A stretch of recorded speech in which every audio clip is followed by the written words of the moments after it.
Willkommen bei Alexandria, wo Geschichte, Mythologie und Kulturen durch Hörbücher lebendig werden. Bitte abonnieren Sie, hinterlassen Sie ein Like und kommentieren Sie, um uns zu unterstützen. Kapitel 1 – Der Beginn der Verwüstung. Die unendliche Kraft, die die Welt und alle ihre Lebewesen erschaffen hat, zeigt sich oft in den verheerenden Auswirkungen großer Seuchen. In diesen Zeiten prallen die Kräfte der Natur gewaltsam aufeinander. Trockene, drückende Hitze, unterirdisches Grollen und dichter Nebel von überlaufenden Wassern kündigen drohende Zerstörung an. Die gewöhnlichen Zyklen von Leben und Tod werden unterbrochen, als ob die Natur selbst rebelliert, und ein symbolischer Zerstörungsengel bringt Verderben über Menschen und Tiere. Diese massiven Umwälzungen geschehen in großen Zyklen, weit jenseits des begrenzten Verständnisses menschlicher Wahrnehmung. Dennoch stellen sie bedeutendere Ereignisse auf der Erde dar als die Konflikte oder Kämpfe der Nationen. Aus der Zerstörung entsteht neues Leben. Wenn das Chaos über und unter der Erde nachlässt, erneuert sich die Natur, und menschliche Geister erwachen aus ihrer Lethargie zu einem tieferen Bewusstsein für intellektuelle und spirituelle Existenz. Wenn Historiker diese katastrophalen Ereignisse mit der gleichen Präzision dokumentieren könnten, wie sie Kriege und Migrationen beschreiben, würden wir die Entwicklung der Menschheit und die göttliche Vorsehung besser verstehen. Diese Aufzeichnungen würden zeigen, wie die zerstörerischen Kräfte der Natur Zivilisationen formen und tiefgreifende Veränderungen auslösen. In solchen Krisen treten rohe menschliche Emotionen hervor, von Angst über Selbsterhaltung bis hin zu Selbstaufopferung. In ihrer Verwirrung und ihrem Schrecken geben die Menschen oft moralische und gesetzliche Prinzipien auf und kehren zu alten Aberglauben zurück. Nach den allgemeinen Gesetzen der Natur kann dieser Zustand erhöhter Spannung je nach den Umständen entweder zu Fortschritt oder Rückschritt führen. Nationen können ein größeres moralisches Verständnis erreichen oder tiefer in Unwissenheit und Laster versinken. Diese Transformationen sind jedoch weitaus gewaltiger als die typischen Veränderungen, die durch Kriege oder den Aufstieg und Fall von Imperien hervorgerufen werden, da sie von den überwältigenden Kräften der Natur angetrieben werden, die selbst den stärksten menschlichen Willen demütigen.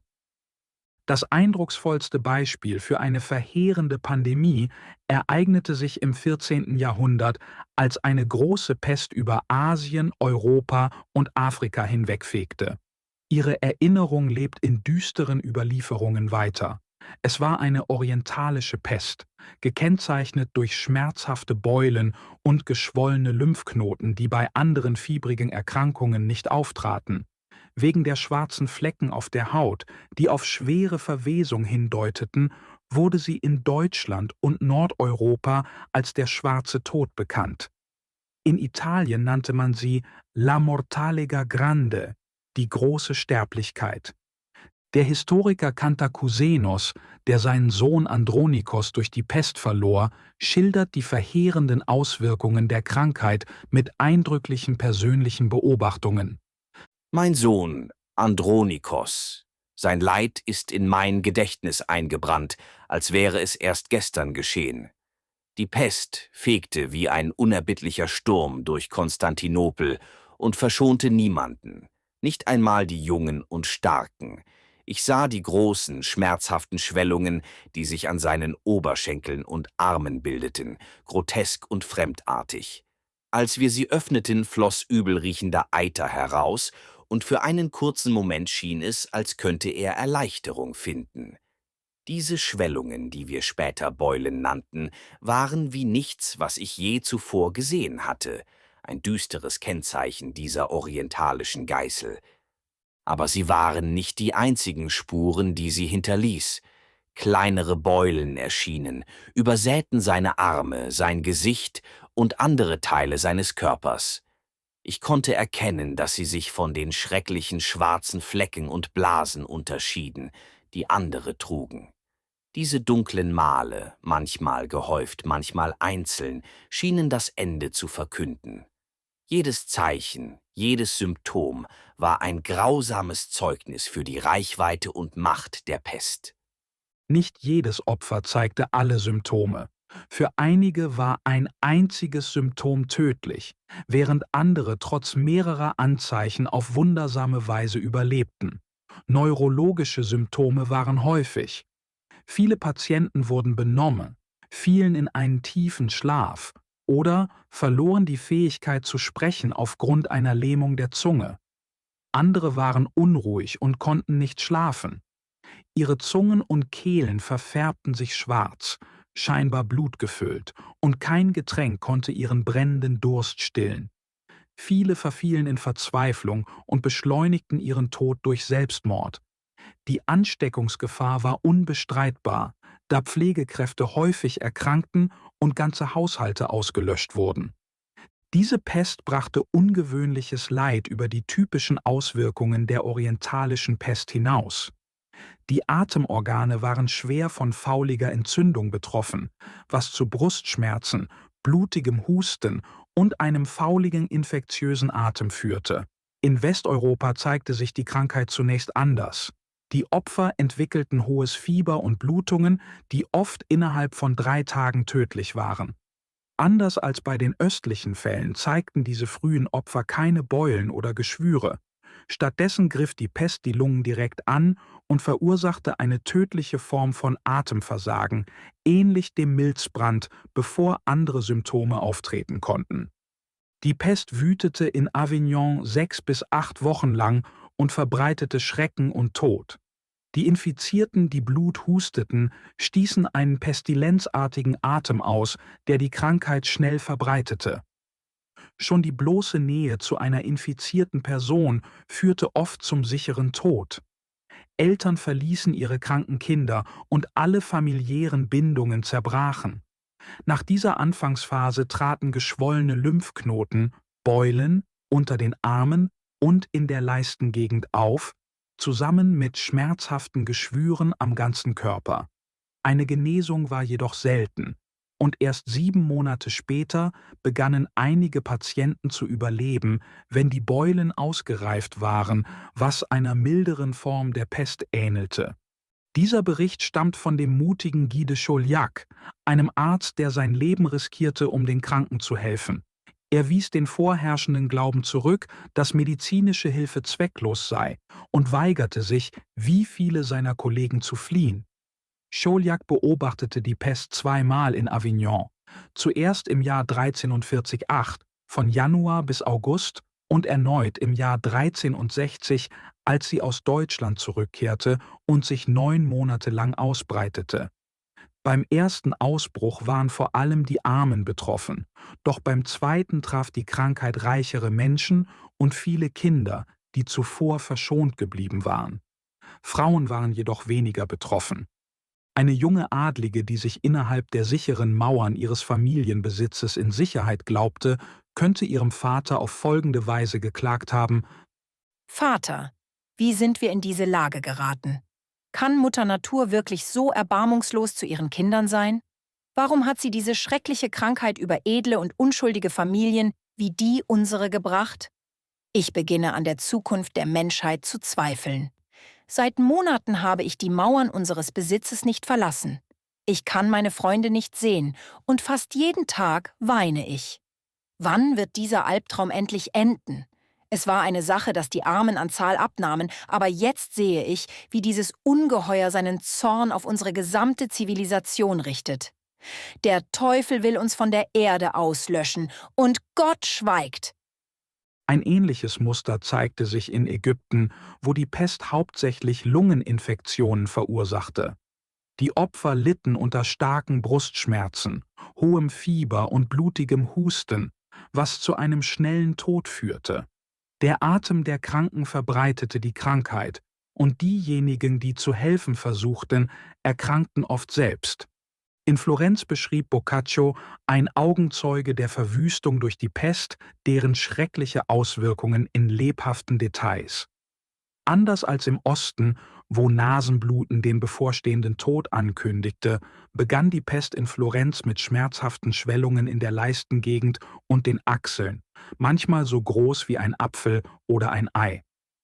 Diese Pestbeulen erschienen bald an anderen Körperstellen, begleitet von schwarzen oder blauen Flecken auf der Haut. Sowohl die Beulen als auch die Flecken galten als sichere Todeszeichen. Die meisten Opfer starben innerhalb von 3 Tagen, oft ohne Fieber oder andere Symptome. Die Krankheit verbreitete sich mit erschreckender Geschwindigkeit, ähnlich wie ein Feuer, das trockenes Holz verzehrt. Selbst das Berühren von Kleidung oder Gegenständen, die von den Infizierten benutzt worden waren, konnte die Krankheit übertragen. Die Ansteckung betraf nicht nur Menschen, sondern auch Tiere. Boccaccio berichtet von 2 Schweinen, die mit den Lumpen eines Pestopfers in Kontakt gekommen waren und kurz darauf taumelten und starben.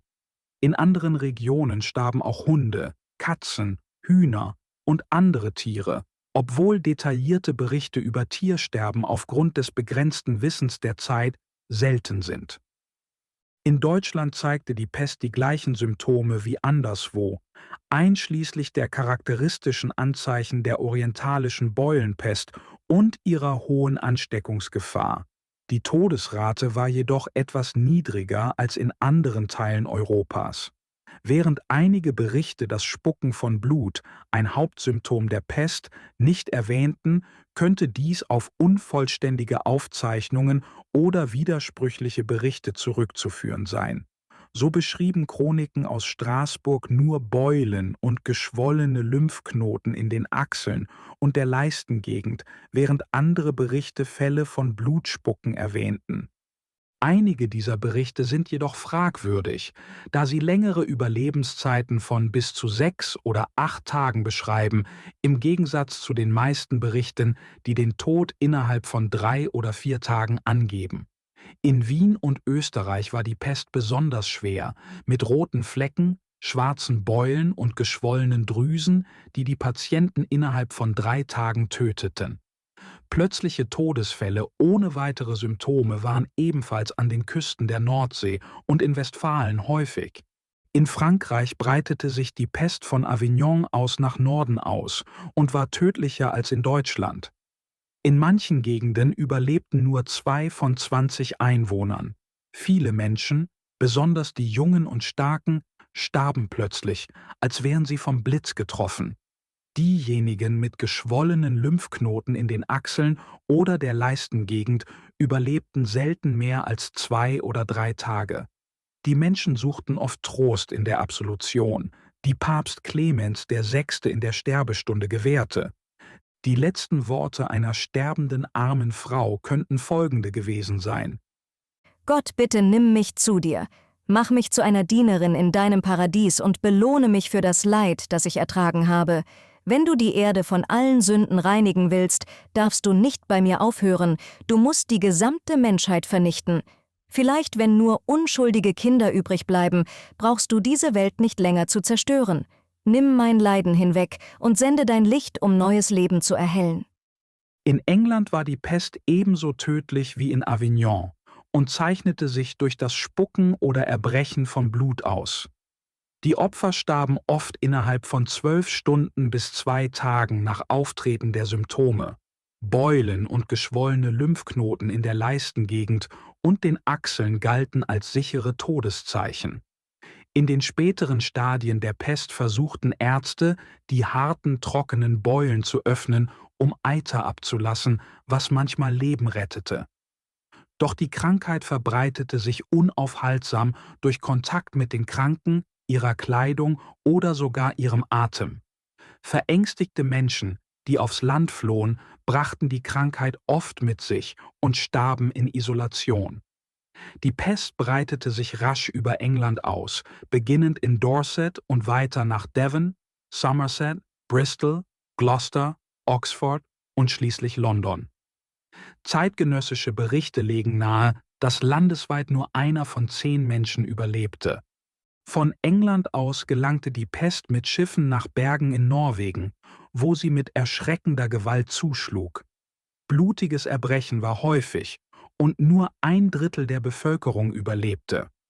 Seeleute auf infizierten Schiffen fanden kein Entkommen.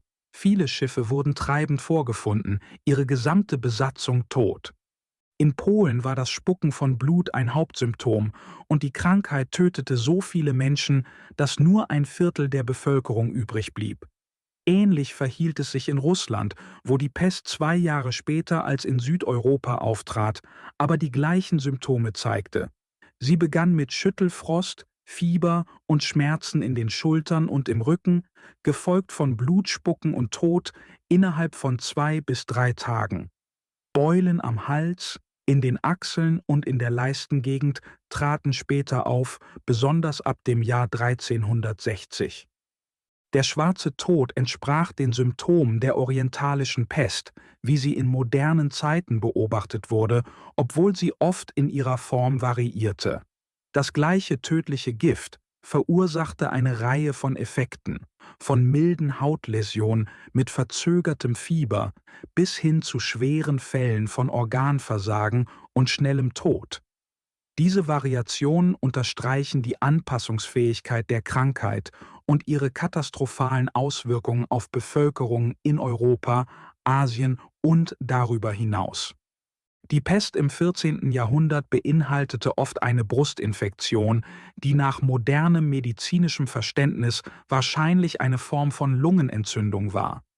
Diese Erkrankung, heute selten und normalerweise nur in Einzelfällen auftretend, führte zum fauligen Zerfall von Körperflüssigkeiten und oft zu Blutungen in der Lunge. Jede Karbunkel, ob auf der Haut oder im Inneren des Körpers, produzierte große Mengen an infektiösem Material, was den Atem der Infizierten hochgradig giftig machte. Dies erhöhte die Verbreitung der Krankheit erheblich. Die engen, unsauberen Städte des Mittelalters, oft von stehenden Gräben umgeben, verstärkten die Ansteckung zusätzlich. Selbst das Verlassen der Städte bot wenig Schutz, da die kontaminierte Luft, Kleidung und Habseligkeiten die Pest mit sich trugen. Kleidung, Bettwäsche und andere Gegenstände bewahrten die infektiösen Stoffe der Krankheit oft über lange Zeiträume und konnten ihre Wirkung sogar verstärken, wenn sie gelagert wurden. Dies bedeutete, dass Ausbrüche lange nach der ersten Welle weiterhin auftraten, oft aufgrund vernachlässigter Vorsichtsmaßnahmen. Magenprobleme, einschließlich blutigem Erbrechen, wurden manchmal erwähnt, waren jedoch wahrscheinlich sekundäre Symptome. Blut aus dem Magen von dem aus der Lunge zu unterscheiden, wäre nahezu unmöglich gewesen, besonders bei einer so tödlichen und wenig verstandenen Krankheit. Pflegekräfte riskierten ihr Leben allein durch ihre Nähe zu den Infizierten, und viele starben infolgedessen. 2 detaillierte medizinische Berichte über die Pest sind erhalten geblieben.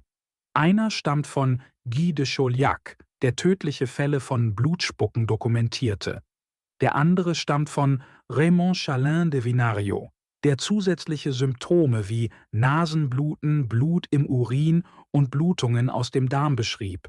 Diese Symptome kündigten oft einen raschen Tod an, wobei die meisten Opfer innerhalb 1 oder 2 Tage starben. Es ist plausibel, dass blutiges Erbrechen in einigen Fällen der Pest auftrat und möglicherweise in bestimmten Regionen weit verbreitet war. Dies entspricht der Natur der Krankheit, da der Zerfall von Körperflüssigkeiten oft zu verschiedenen Formen von Blutungen führt. Historische Gewissheit über dieses Thema bleibt jedoch unklar. Der schnelle Tod nach Fällen von Blutspucken ließ wenig Raum für detaillierte Berichte über andere Blutungen. Die Krankheit wirkte oft so schnell, dass sie nicht weit genug fortschritt, um Blutgefäße in anderen Teilen des Körpers zu betreffen. Nachdem die anfänglich tödliche Welle abgeklungen war, entwickelte sich die Pest zu einer typischen fieberhaften Form der orientalischen Pest. Interne karbunkuläre Entzündungen wurden selten und Blutungen spielten keine bedeutende Rolle mehr, was anderen fieberbasierten Krankheiten ähnelte. Raymond Chalin de Vinario, ein erfahrener Beobachter mehrerer Pestausbrüche, schildert seine erschütternden Erlebnisse mit erschreckender Präzision. Ich, Raymond Chalin de Vinario war Zeuge des Schreckens der Pest nicht nur einmal, sondern viele Male: 1348, 1360, 1373 und erneut 1382. Jeder Ausbruch brachte seine Schrecken mit sich, aber bestimmte Muster blieben beunruhigend konstant. Unter den Betroffenen beobachtete ich einige, deren Kehlen Orte schrecklichen Leidens wurden. Karbunkuläre Entzündungen schwollen an und machten das Schlucken zur Qual und raubten in manchen Fällen vollständig den Atem, sodass sie erstickten. Manchmal breiteten sich diese Infektionen auf die Drüsen in der Nähe der Ohren aus, wo groteske, entstellende Schwellungen auftraten, als ob sich der Körper selbst gegen das Leben auflehnte. Diejenigen mit solchen Symptomen husteten oft Blut.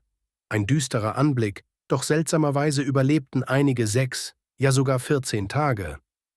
Es war ein grausamer Kontrast zu den schnellen und erbarmungslosen Todesfällen, die bei anderen zu beobachten waren.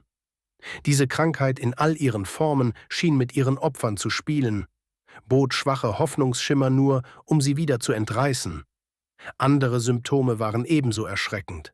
Blasen brachen auf der Haut aus, oft in der Nähe der geschwollenen Lymphknoten oder Beulen, die den Körper entstellten. Diese Beulen waren manchmal von dunklen, verfärbten Streifen umgeben, was wir den Gürtel nannten. Dieser Gürtel war kein bloßes Zeichen, er war ein Vorbote der Ausbreitung der Pest im Körper und ein Anzeichen großer Gefahr. Doch solche Anzeichen waren nicht auf diese Seuche allein beschränkt. Die Geschichte enthält Aufzeichnungen über andere Epidemien mit ähnlichen Leiden. Doch keine schien so unnachgiebig oder so verheerend wie dieser schwarze Tod. Hallo! Wenn euch unser Hörbuch gefallen hat, vergesst bitte nicht, den Kanal zu abonnieren. Ich brauche eure Unterstützung, um euch weitere Hörbücher zu bringen. Vielen Dank im Voraus für eure Unterstützung. Kapitel 2: Im Schatten der Zerstörung. Der schwarze Tod bietet wertvolle Einblicke in historische Seuchen, trotz unserer begrenzten historischen Aufzeichnungen. Vor dieser verheerenden Pandemie ereigneten sich große Umwälzungen in den natürlichen Systemen der Erde, mit geologischen und atmosphärischen Störungen, die sich von China bis zum Atlantik erstreckten. Diese Umweltkatastrophen beeinträchtigten das Pflanzen- und Tierleben und schufen Bedingungen, die die Ausbreitung der Pest ermöglichten. Die Kette von Katastrophen begann im Jahr 1333, 15 Jahre bevor die Pest Europa erreichte. In China traf eine schwere Dürre die Regionen um die Flüsse Kiang und Huai und führte zu Hungersnöten. Darauf folgten sintflutartige Regenfälle in der Nähe von Kingsai, der damaligen Hauptstadt, bei denen Berichten zufolge über 400.000 Menschen ums Leben kamen. Zur gleichen Zeit stürzte der Berg Qinzhou ein und hinterließ riesige Erdspalten. Im Jahr 1334 erlebte Kanton verheerende Überschwemmungen, während in Che eine intensive Dürre eine Seuche auslöste, die etwa 5 Millionen Menschen das Leben kostete. Erdbeben, wie eines in der Nähe von Kingsai, sowie die Bildung eines riesigen Sees nach dem Einsturz der Berge Qimingchan verstärkten die Verwüstung und führten zu weiteren Verlusten. Weitere Katastrophen folgten, darunter eine 5-monatige Dürre in Hokuang und Honan, die Schwärme von Heuschrecken brachten. Diese zerstörten die Ernten und verursachten Hunger und Krankheiten. In Europa, obwohl weniger dokumentiert, traten ebenfalls ungewöhnliche Wetterereignisse auf. Im Jahr 1333 brach der Ätna aus und bis 1336 erlebte Nordfrankreich ungewöhnliche atmosphärische Phänomene, darunter Gewitter im Winter. In China setzten die Katastrophen fort. Bis 1337 starben Berichten zufolge 4 Millionen Menschen an Hunger in der Region Kiang. Tage andauernde Erdbeben, Überschwemmungen und Heuschreckenschwärme verwüsteten das Land.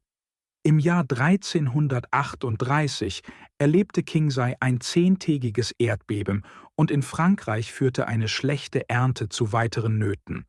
Zwischen 3339 und 3442 erlitt China eine unaufhörliche Reihe von Überschwemmungen, Erdbeben und Hungersnöten. Ähnlich erlebte Europa schwere Überschwemmungen in Regionen wie dem Rheintal und Frankreich, wo Wasser auf mysteriöse Weise aus Bergquellen hervortrat und zuvor trockene Gebiete überflutete. Bis 1343 trafen weitere Naturkatastrophen China. Der Einsturz des Berges Hongchang führte zu zerstörerischen Überschwemmungen, während monatelange Regenfälle in Piencheu und Liangcheu 7 Städte unter Wasser setzten. Auch Erdbeben traten häufiger in Ägypten, Syrien und China auf, mit bedeutender seismischer Aktivität von 1344 bis 1347 in Regionen wie Wenqiu, Qiqiu und Kanton. Unterirdisches Donnern begleitete diese Ereignisse oft. Die extremen natürlichen Umwälzungen begannen 1347 nachzulassen, doch der Schaden war bereits angerichtet. Das Umweltchaos der vorangegangenen Jahre hatte die Bühne für die katastrophale Ausbreitung des Schwarzen Todes bereitet, der die Geschichte der Menschheit nachhaltig veränderte. Anzeichen großer Erdstörungen begannen 1348 in Europa aufzutreten, nachdem ähnliche Ereignisse vermutlich bereits Regionen Asiens betroffen hatten. Auf der Insel Zypern war die Pest aus dem Osten bereits ausgebrochen, als ein Erdbeben die Fundamente der Insel erschütterte. Ein furchtbarer Hurrikan begleitete das Beben und trieb die Einwohner, die aus Angst vor Unterwerfung ihre muslimischen Sklaven getötet hatten, in Panik in alle Richtungen. Das Meer stürzte über das Land und zerschmetterte Schiffe an Felsen. Nur wenige überlebten diese schreckliche Katastrophe, die die fruchtbare, blühende Insel in eine Ödnis verwandelte. Vor dem Erdbeben fegte ein giftiger Wind durch das Land, der einen so tödlichen Gestank mit sich brachte, dass viele Menschen zusammenbrachen und unter qualvollem Leid starben. Dieses Phänomen ist außergewöhnlich selten, da die Zusammensetzung der Luft normalerweise stabil ist und für das Leben unerlässlich bleibt. Wissenschaftler haben nie atmosphärische Elemente dokumentiert, die sichtbar über weite Gebiete wandern und Krankheiten verbreiten, wie es aus dieser Zeit berichtet wurde. Leider fehlte es im 14. Jahrhundert an wissenschaftlichem Wissen, um solche ungewöhnlichen atmosphärischen Ereignisse gründlich zu beobachten und aufzuzeichnen. Deutsche Berichte erwähnen jedoch ausdrücklich einen dichten, übel riechenden Nebel, der aus dem Osten kam und sich über Italien ausbreitete. Ein so auffälliges Phänomen lässt wenig Raum für Zweifel. Diese Zeit verzeichnete auch einen dramatischen Anstieg von Erdbeben, die weiter verbreitet waren als je zuvor in der Geschichte. Diese Beben öffneten unzählige Spalten und setzten giftige Gase frei. Geschichten, die oft zu Wundern verklärt wurden, erzählten von einem feurigen Meteor im fernen Osten, der angeblich alles innerhalb von 100 Meilen verbrannte und die Luft weit und breit vergiftete. Überschwemmungen verschärften das Chaos, indem sie weite Flussgebiete in Sümpfe verwandelten, die üble Dämpfe ausstießen.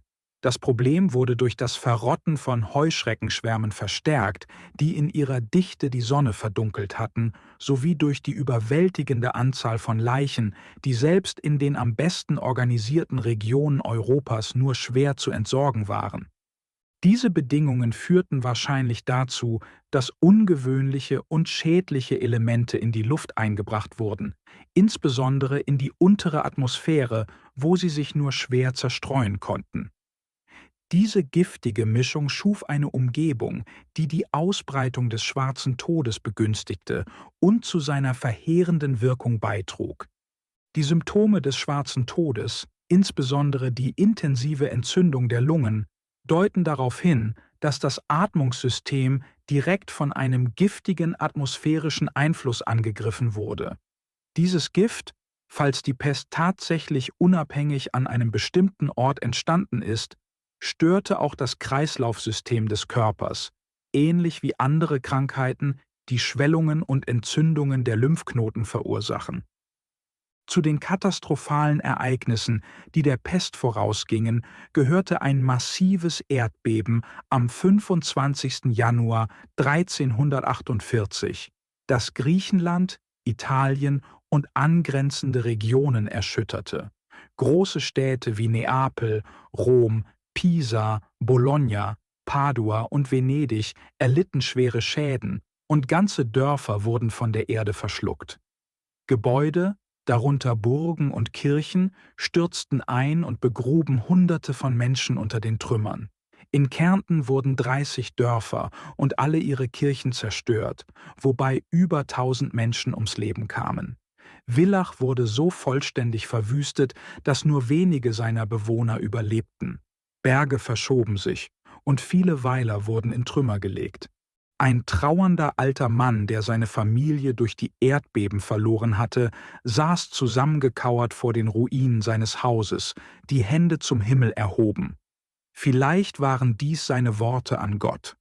O Herr, der du vom Himmel bis zur Erde herrschst, du versenkst uns nicht mit deiner Sonne, noch ertränkst du uns mit deinem Regen. Deine Winde zerstreuen uns nicht, noch verzehren uns deine Flammen. Aber weißt du, dass der Boden unter unseren Füßen bebt? Die Steine, die wir übereinander gestapelt haben, wollen nicht stehen bleiben. Meister des Himmels und der Erde, hilf uns. Das Ende unserer Linie ist gekommen. Die Menschheit ist dem Willen des Teufels verfallen. Während dieses Erdbebens wurde berichtet, dass Wein in Fässern trüb wurde, was auf atmosphärische Veränderungen durch vulkanische Aktivitäten hinweist. Die moderne Wissenschaft unterstützt die Idee, dass vulkanische Einflüsse das Verhältnis zwischen Erde und Atmosphäre verändern können, was möglicherweise Einblicke in diese historischen Phänomene bietet.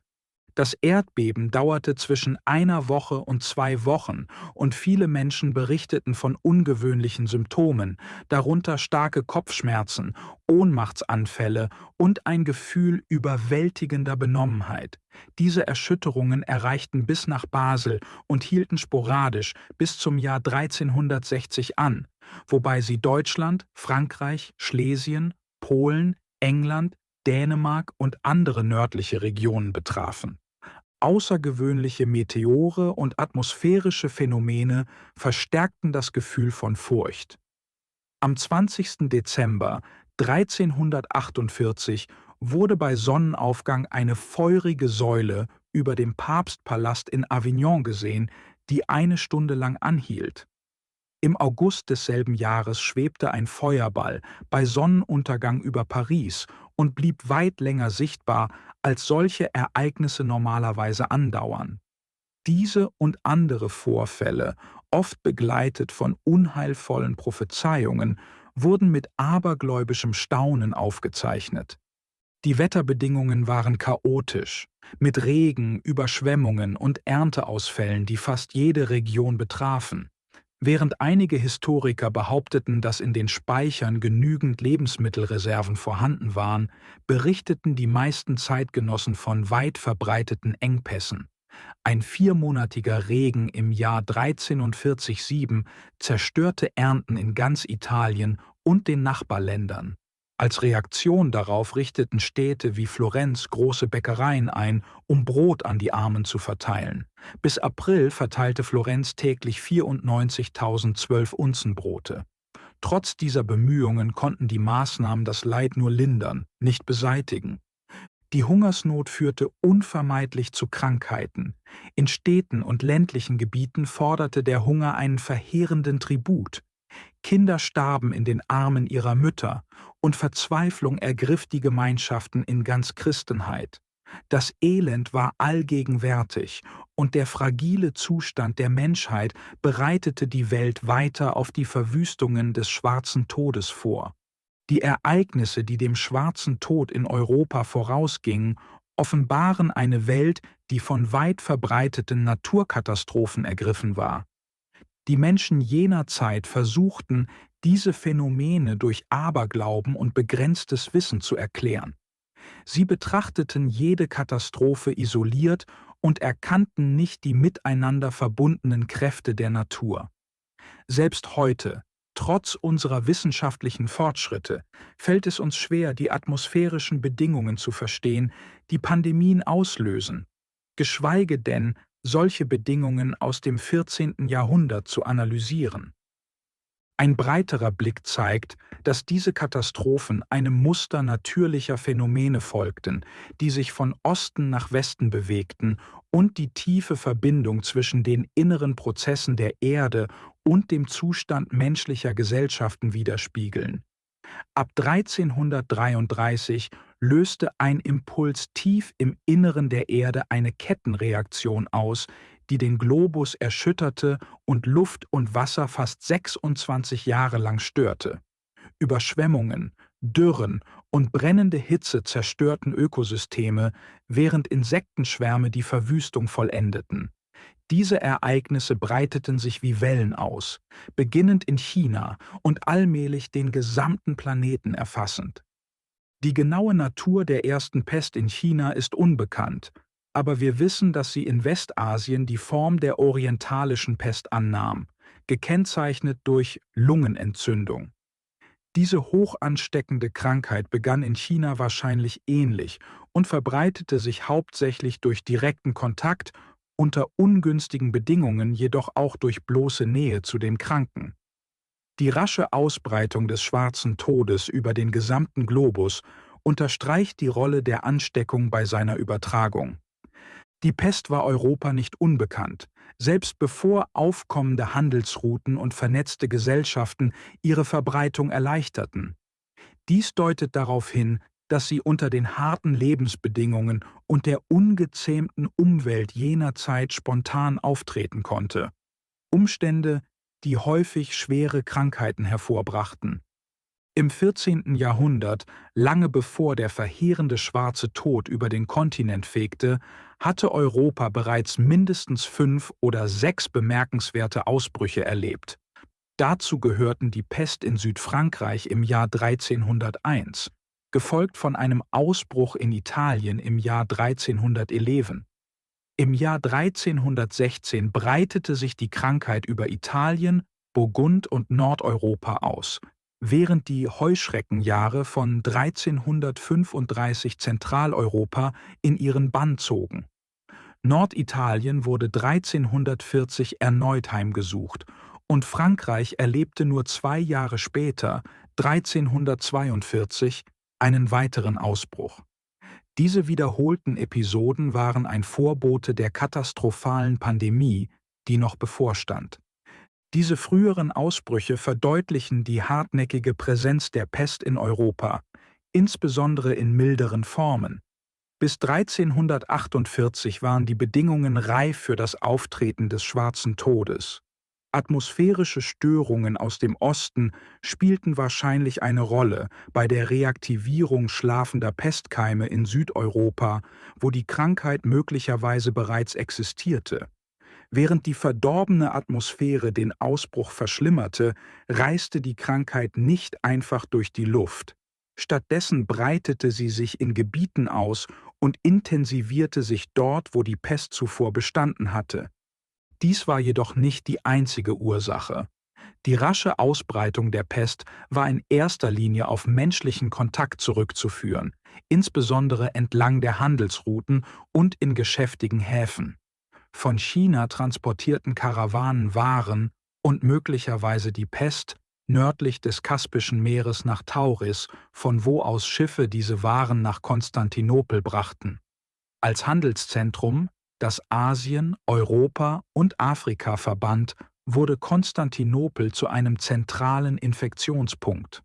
Andere Karawanenrouten brachten die Krankheit von Indien nach Kleinasien und in Städte südlich des Kaspischen Meeres sowie von Bagdad durch Arabien nach Ägypten. Zusätzlich verbreiteten Seewege auf dem Roten Meer die Pest von Indien nach Arabien und Ägypten. Ein Kaufmann, der nicht wusste, dass er zur Verbreitung der Pest in alle Ecken der Welt beitrug, könnte in einer Taverne zu seinem Freund gesagt haben: Mein Freund, hör auf, so töricht zu sein. Die Welt hat sich verändert. Sie ist nicht mehr, wie sie einmal war. Heutzutage kann jeder überall hin. Die Welt ist praktisch ein kleines Dorf. Man nimmt Waren von einem Ort, bringt sie zu einem anderen und verdient sein Geld. Es ist verdammt viel besser, als Pferdemist zu schaufeln, mein Lieber. Der Schlüssel ist einfach. Finde heraus, was die Leute in deinem Markt brauchen, und der Rest ist ein Kinderspiel. Komm, sei mein Partner und lass uns die Welt zusammen erobern. Wir werden die beiden reichsten Männer der Welt. Was sagst du dazu? Von Konstantinopel aus bewegte sich die Pest westwärts. Sie erreichte 1347 über Schiffe von der Nordküste des Schwarzen Meeres die ersten europäischen Regionen und verwüstete die Gebiete entlang ihres Weges. Bald darauf erreichte sie Zypern, Sizilien, Marseille und mehrere italienische Häfen.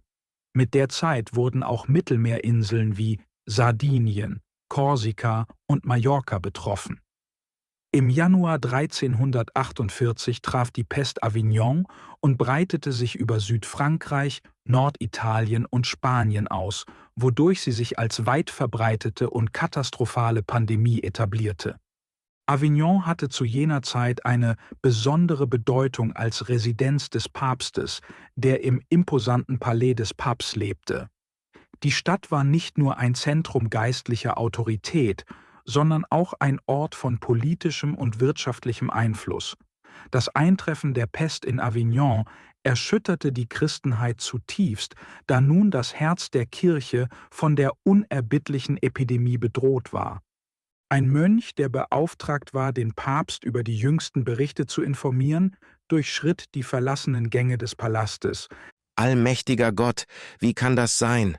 Zu glauben, was ich gehört habe, fühlt sich an, als würde ich an einer Sünde teilhaben. Ich habe meinen Boten immer vertraut. Sie haben mich nie zuvor enttäuscht. Doch dies ist das 3. Mal, dass sie dieselben schrecklichen Berichte überbringen. Könnte der Teufel ihre Gedanken vernebelt haben? Ist dieser Fluch Gottes Strafe für unsere Sünden? Oder ist es die Qual des Teufels, die über Gottes Gläubige losgelassen wurde? Viel hängt davon ab, wie der Papst diese Ereignisse interpretiert, aber ich muss jede Möglichkeit in Betracht ziehen, egal wie beunruhigend sie auch sein mag. Die genauen Daten des Auftretens der Pest in einzelnen Städten sind unklar, aber sie verbreitete sich nicht überall gleichzeitig. In Florenz trat die Krankheit Anfang April auf. Cesena meldete ihre ersten Fälle am 1. Juni. Im Laufe des Jahres wurde Stadt um Stadt betroffen. Die Pest fegte durch Frankreich und Deutschland, obwohl diese Region ihre volle Wucht erst im folgenden Jahr zu spüren bekam. England wurde im August 1348 erreicht, wobei sich die Pest allmählich ausbreitete und 3 Monate brauchte, um London zu erreichen. Die nördlichen Königreiche wurden 1349 betroffen, wobei Schweden seine ersten Fälle erst im November verzeichnete, fast 2 Jahre nach Beginn des Ausbruchs in Avignon. Polen wurde 1349 von der Pest heimgesucht, vermutlich durch Deutschland oder möglicherweise durch die nördlichen Länder. Russland hingegen erlebte die Pest erst 1351, mehr als 3 Jahre nach ihrem Ausbruch in Konstantinopel. Statt direkt nordwestlich vom Kaspischen Meer zu ziehen, nahm die Pest eine kurvenreiche Route um das Schwarze Meer herum, wanderte durch Konstantinopel, Süd- und Mitteleuropa, England, die nördlichen Königreiche und Polen, bevor sie Russland erreichte. Ein Muster, das bei späteren Seuchen asiatischen Ursprungs nicht beobachtet wurde. Es ist unklar, ob es einen wesentlichen Unterschied zwischen der einheimischen Pest, die möglicherweise durch atmosphärische Bedingungen ausgelöst wurde, und der durch Ansteckung verbreiteten Pest gab. Zeitgenössische Berichte, die weder detailliert noch wissenschaftlich waren, liefern kaum Beweise. Es scheint 2 Formen der Krankheit gegeben zu haben: eine mildere und eine schwerere, hochgradig tödliche Version. Die mildere Form könnte einheimisch gewesen sein, während die tödlichere Form, oft gekennzeichnet durch das Spucken von Blut, wahrscheinlich durch Ansteckung eingeschleppt wurde. Allerdings war die Ansteckung nur einer von vielen Faktoren, die zum Schwarzen Tod beitrugen. Die Pest war wahrscheinlich das Ergebnis heftiger Störungen in den natürlichen Systemen der Erde. Diese Erschütterungen lösten eine Kettenreaktion von Ereignissen aus, die das Leben auf verschiedene Weise, sowohl direkt als auch indirekt, vernichteten. Die Ansteckung spielte die größte Rolle bei ihrer Ausbreitung und erreichte entfernte Regionen, die kaum von den ersten Ausbrüchen gehört hatten. An diesen Orten erlagen die Menschen einer unsichtbaren, giftigen Kraft, dem Produkt einer Welt, die ins Chaos gestürzt war. Kapitel 3: Die Widerstandskraft der Zivilisation. Uns fehlen verlässliche Daten, um die volle Auswirkung der schwarzen Pest zu messen, da es im 14. Jahrhundert keine numerischen Aufzeichnungen gab, wie wir sie heute kennen. Um diese Zeit zu verstehen, müssen wir den Kontext berücksichtigen. Die Gesellschaften waren weitgehend unzivilisiert, mit rudimentären Rechtssystemen und weit verbreiteter Gewalt. Die Kirche hatte großen Einfluss, doch die sozialen Strukturen waren hart und unterdrückend. Regierungen waren schwach, Städte fungierten als Festungen und die Straßen wurden von Räubern heimgesucht. Bauern lebten als Leibeigene ohne persönlichen Besitz. Das Leben war brutal, Hexen und Ketzer wurden lebendig verbrannt und Herrscher wurden eher für ihre Grausamkeit als für ihr Mitgefühl geschätzt. Menschliches Leben galt wenig und Regierungen zeigten kaum Interesse an ihrer Bevölkerung, was es unmöglich machte, den Verlust von Menschenleben genau zu schätzen. Einige Berichte liefern jedoch erschütternde Zahlen. Kairo verlor Berichten zufolge täglich 10.000 bis 15.000 Menschen auf dem Höhepunkt der Pest, Zahlen, die mit der gesamten Opferzahl jüngerer Seuchen vergleichbar sind. In China wurden mehr als 13 Millionen Todesfälle gemeldet, was mit ähnlich erschreckenden Berichten aus dem restlichen Asien übereinstimmt. Indien soll entvölkert worden sein, während Tartary, das Tatarreich von Kaptschak, Mesopotamien, Syrien und Armenien mit unbegrabenen Leichen übersät waren. Die Kurden flohen vergeblich in die Berge und Regionen wie Karamania und Caesarea sollen ohne Überlebende geblieben sein. Straßen, Lager und Karawanenstationen waren mit Toten gefüllt und nur wenige Städte wie Mara el-Numan, Schisur und Harem wurden auf unerklärliche Weise verschont. In Aleppo starben täglich 500 Menschen. Gaza verlor innerhalb von 6 Wochen 22.000 Einwohner sowie den Großteil seiner Tiere. Auf Zypern wurde die Bevölkerung fast vollständig ausgelöscht und Schiffe ohne Besatzung trieben über das Mittelmeer und später über die Nordsee, wobei sie die Pest überall hin verbreiteten, wo sie anlegten. Ein Bericht an Papst Clemens in Avignon behauptete, dass im Osten ohne China 23,8 Millionen Menschen gestorben seien. Obwohl solche Zahlen unglaublich erscheinen, spiegeln sie die weit verbreitete Zerstörung wider, die damals berichtet wurde. Dennoch kommt Skepsis auf, wenn man die Ereignisse der folgenden Jahrhunderte betrachtet. Wie konnten die großen Kriege des 14. und 15. Jahrhunderts stattfinden oder das griechische Reich ein Jahrhundert später fallen, wenn die Bevölkerung so vollständig dezimiert worden wäre? Solche Widersprüche verdeutlichen die Schwierigkeit, das wahre Ausmaß der Auswirkungen der schwarzen Pest zu beurteilen. Die verheerenden Folgen der schwarzen Pest in Europa lassen sich nur durch fragmentarische Berichte rekonstruieren, da es im 14. Jahrhundert an strukturierten Aufzeichnungen oder Zählsystemen fehlte, die das gesamte Ausmaß einer solchen Katastrophe hätten erfassen können. Die damalige Gesellschaft war einfach nicht in der Lage, die Verluste auf organisierte Weise zu quantifizieren. Doch Berichte aus verschiedenen Städten geben einen erschreckenden Einblick in das Ausmaß der Zerstörung. In Florenz wurden schätzungsweise 60.000 Leben verloren, während Venedig eine noch größere Zahl von 100.000 Todesfällen erlitt. Siena zählte 70.000 Tote und Paris verzeichnete erschütternde 50.000. Avignon, der Sitz des Papsttums, verlor 60.000 Menschen und London, eine der größten Städte Europas, musste den Verlust von mindestens 100.000 Seelen ertragen. Diese düsteren Zahlen, so unvollständig sie auch sein mögen, geben einen Eindruck von den unvorstellbaren menschlichen Kosten des unerbittlichen Vormarschs der Pest über den Kontinent. Diese Zahlen, so erschreckend sie auch sind, erfassen das Ausmaß der Tragödie nicht vollständig. In Lübeck, einem florierenden Handelszentrum, das als Venedig des Nordens bekannt war, löste die Pest solche Panik aus, dass viele Bewohner ihrem Leben selbst ein Ende setzten. Wohlhabende Kaufleute verließen ihre Besitztümer und spendeten ihre Schätze in verzweifelten Bußakten an Klöster und Kirchen. Doch diese Taten brachten oft keine Erlösung. Mönche verschlossen häufig ihre Tore, da sie wussten, dass das Gold und die Opfergaben die Ansteckung mit sich bringen konnten. Eine frisch verheiratete Frau, die mit ihrem Mann stritt, hätte vielleicht gesagt: Rudolf, könntest du bitte darauf achten, was um uns herum passiert? Die Welt bricht zusammen, die Menschheit verschwindet und sogar viele Tiere stehen kurz vor dem Aussterben.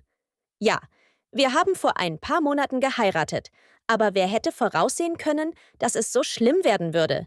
Gibt es etwas Dümmeres, als jetzt ein Kind in diese Welt zu setzen? Ich kann nicht glauben, dass du das immer noch von mir verlangst. Wie kannst du sicher sein, dass der Tod mich nicht holt, bevor dieses Kind überhaupt geboren ist? Woher willst du wissen, dass wir nicht am Ende nicht nur uns selbst, sondern auch unser ungeborenes Kind begraben? Könntest du mit diesem Schmerz leben? Oder wie kann ich sicher sein, dass ich nicht mit einem Kind allein gelassen werde, ohne Vater? Oder schlimmer noch, wie können wir garantieren, dass unser ungeborenes Kind nicht ohne Mutter und Vater zurückbleibt? Bitte, hör auf darauf zu bestehen und fang an, darüber nachzudenken, einen sicheren Ort zu finden, an dem wir dem Zorn der Natur entkommen können. Und wir werden viele Vorräte brauchen, um zu überleben.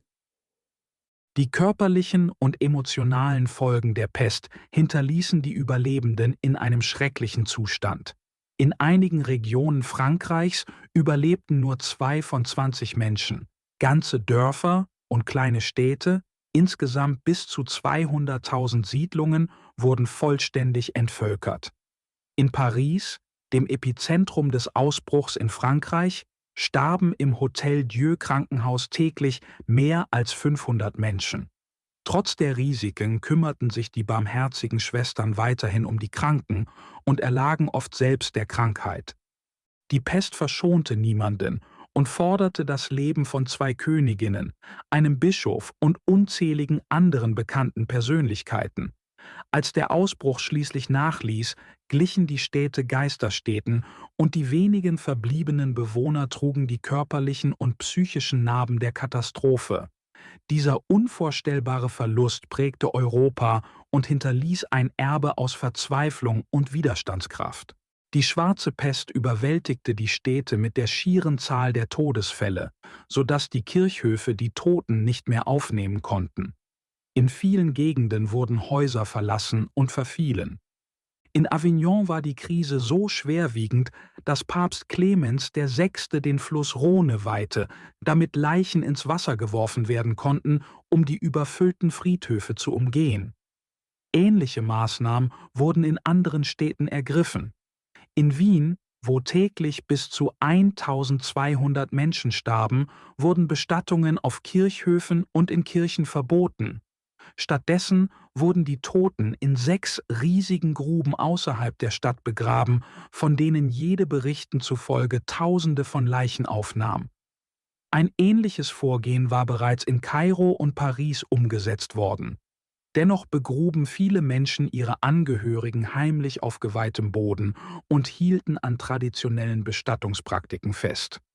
Gerüchte verbreiteten sich, dass einige Opfer lebendig begraben wurden, was wahrscheinlich auf Panik und den hastigen Umgang mit Leichen zurückzuführen war. Diese Angst verstärkte den Schrecken weiter. In Erfurt wurden nach der Überfüllung der Kirchhöfe 12.000 Leichen in 11 großen Gruben beigesetzt. Solche Massengräber waren in den meisten großen Städten üblich, wo traditionelle Beerdigungszeremonien unmöglich geworden waren. In Deutschland wird geschätzt, dass 1,2 Millionen Menschen starben, weniger als in vielen anderen Ländern. Italien hingegen erlitt verheerende Verluste, Berichten zufolge starb die Hälfte der Bevölkerung. Auf den Inseln Sardinien und Korsika überlebte nur 1/3 der Bevölkerung. Venedig verlor 3/4 seiner Einwohner, wodurch die Stadt wie ausgestorben wirkte.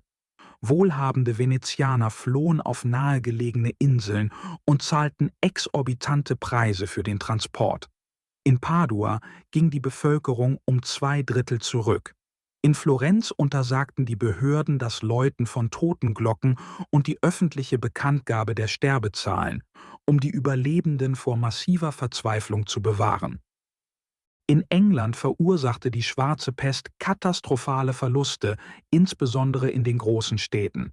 In Yarmouth wurden 7.052 Todesfälle verzeichnet, während auch Städte wie Bristol, Oxford, Norwich, Leicester, York und London stark betroffen waren. Auf einem einzigen Londoner Friedhof wurden über 50.000 Leichen in Massengräbern beigesetzt, schichtweise in großen Gruben. Einige Berichte behaupten, dass nur 1/10 der Bevölkerung des Landes überlebte, obwohl dies wahrscheinlich übertrieben ist. Selbst kleinere Verluste hatten jedoch tiefgreifende Auswirkungen, die die Gesellschaft über Jahrhunderte hinweg prägten. Moral und religiöse Praktiken verfielen, da die Kirchen leer standen und die Priester der Pest erlagen. Die religiöse Unterweisung brach zusammen, die Gier nahm Überhand und das Fehlen des Klerus hinterließ spirituelle und soziale Lücken. Viele ungebildete Laien, die ihre Familien durch die Seuche verloren hatten, traten Klosterorden bei, um Ansehen zu erlangen und Zugang zu dem Wohlstand zu erhalten, der durch weit verbreitete Erbschaften in die Kirche floss. Das Rechtssystem war mit Streitigkeiten über Nachlässe überfordert, was zu einem deutlichen Anstieg der Zahl der Anwälte führte. Regierungsfunktionen, einschließlich des Parlaments und der königlichen Gerichte, wurden während des Höhepunkts der Pest ausgesetzt. Recht und Ordnung brachen angesichts des massiven Sterbens zusammen. Papst Clemens VI. Vermittelte vorübergehend einen Frieden zwischen Eduard III. Von England und Philipp VI. Von Frankreich, doch diese Waffenruhe zerbrach nach Philipps Tod im Jahr 1350, als England mit denselben Befehlshabern und Rittern erneut in den Krieg zog. Schottland hätte der Pest entgehen können, wenn es nicht während des Chaos eine schlecht getimte Invasion englischer Gebiete durchgeführt hätte. Die schottische Armee erlitt verheerende Verluste sowohl durch die Pest als auch durch englische Truppen, wobei Überlebende die Krankheit unwissentlich nach Hause brachten, wo sie sich im ganzen Land ausbreitete. Irland hingegen war weniger betroffen, da die Seuche die bergigen Regionen weitgehend umging. Als die Pest erstmals zuschlug, befand sich England in einer Phase des Wohlstands mit reichlich vorhandenen Nahrungsmitteln und Ressourcen. Doch dieser Überfluss war nur von kurzer Dauer, da der Schwarze Tod von einer verheerenden Rinderseuche namens Murren begleitet wurde. Tausende von Nutztieren, die unbeaufsichtigt zurückblieben, verendeten, und selbst Aasfresser sollen ihre Kadaver gemieden haben. Die Ursprünge dieser Murren bleiben unklar. Möglicherweise war sie mit der Pest verbunden oder wurde durch andere Faktoren verursacht. Die Unfähigkeit, die Ernten einzubringen, verschärfte die Krise, was trotz reicher Ernten zu Nahrungsmittelknappheit und steigenden Preisen führte. Einige beschuldigten Arbeiter und Händler der Gewinnsucht, doch die Unterbrechung der Lieferketten war wahrscheinlich die Hauptursache. Ein ganzes Jahr lang, bis August 1349, wütete die Schwarze Pest in England und untergrub den Wohlstand sowie die grundlegenden Lebensbedingungen. Ihre Auswirkungen hinterließen bleibende Narben im sozialen und wirtschaftlichen Gefüge des Landes. In den meisten Ländern dauerte die Schwarze Pest etwa 6 Monate in ihrer schlimmsten Phase, obwohl sie in einigen Gebieten sporadisch wieder auftrat. Diese wiederholten Ausbrüche führten bei manchen zu dem irrigen Glauben, sie habe 7 Jahre lang ununterbrochen angedauert. Spanien litt bis nach 1350 unter anhaltenden Ausbrüchen, verschärft durch interne Konflikte und Kriege mit den Mauren. König Alfons XI., bekannt für seine unermüdliche Leidenschaft für den Krieg, erlag der Pest am 26. März 1350 während der Belagerung von Gibraltar. Er war der einzige europäische Monarch, der an der schwarzen Pest starb. Zu diesem Zeitpunkt waren unzählige Familien in Spanien bereits verwüstet worden. Obwohl die Sterblichkeitsrate Spaniens niedriger war als die Italiens, entsprach sie ungefähr der Frankreichs. Die Hauptphase der Verwüstung durch die schwarze Pest in Europa dauerte von 1347 bis 1350, Russland ausgenommen. Spätere Ausbrüche bis 1383 waren weniger schwerwiegend und wiesen nicht die charakteristische Lungenentzündung der großen Sterblichkeit auf. Diese späteren Plagen wurden wahrscheinlich durch anhaltende Ansteckungen verursacht, die unter günstigen Bedingungen erneut aufflammten, wie es bei hartnäckigen Krankheiten oft der Fall ist. Große Versammlungen waren während der Epidemie besonders gefährlich. Im Jahr 1350 organisierte Papst Clemens VI. Ein frühes Jubiläum in Rom und ermutigte Pilger, während der laufenden Epidemie die Stadt zu besuchen. Dieses Ereignis löste eine weitere Welle der Pest aus, bei der Berichten zufolge fast 99% der Pilger starben, was Italien weiteren Schaden zufügte. Überlebende, die in ihre Heimat zurückkehrten, brachten sowohl die Krankheit als auch soziale Unruhen mit sich. Es erscheint überraschend, dass Papst Clemens VI., bekannt für seine Weisheit und Rationalität, eine solche Entscheidung traf. Während der Pest in Avignon ergriff er strenge Vorsichtsmaßnahmen wie das ständige Brennen von Feuern um sich herum und die Begrenzung von Kontakten. Er setzte auch Maßnahmen um, die das Leid teilweise linderten. Seine Unterstützung für das Jubiläum, trotz dessen katastrophaler Folgen, bleibt ein rätselhafter Widerspruch zu seinem sonst pragmatischen Umgang mit der Epidemie. Während der Zeit der schwarzen Pest ereigneten sich auch in Nordeuropa bedeutende Veränderungen und Ereignisse, die Beachtung verdienen. In Schweden starben 2 Prinzen, Häken und Knut, Halbbrüder von König Magnus, an der Krankheit. Allein in Westgotland starben 466 Priester, was die weitreichende Verwüstung deutlich macht. Selbst die abgelegenen und rauen Klimazonen Islands und Grönlands boten keinen Schutz. Die Pest erreichte diese Gebiete und forderte zahlreiche Menschenleben. Trotz ihres ständigen Kampfes gegen harte natürliche Bedingungen und begrenzte Ressourcen fanden die Bewohner keinen Schutz vor diesem tödlichen Eindringling aus dem Süden. In Dänemark und Norwegen führten die Bemühungen zur Bewältigung der Krise dazu, dass die regelmäßigen Reisen nach Grönland eingestellt wurden.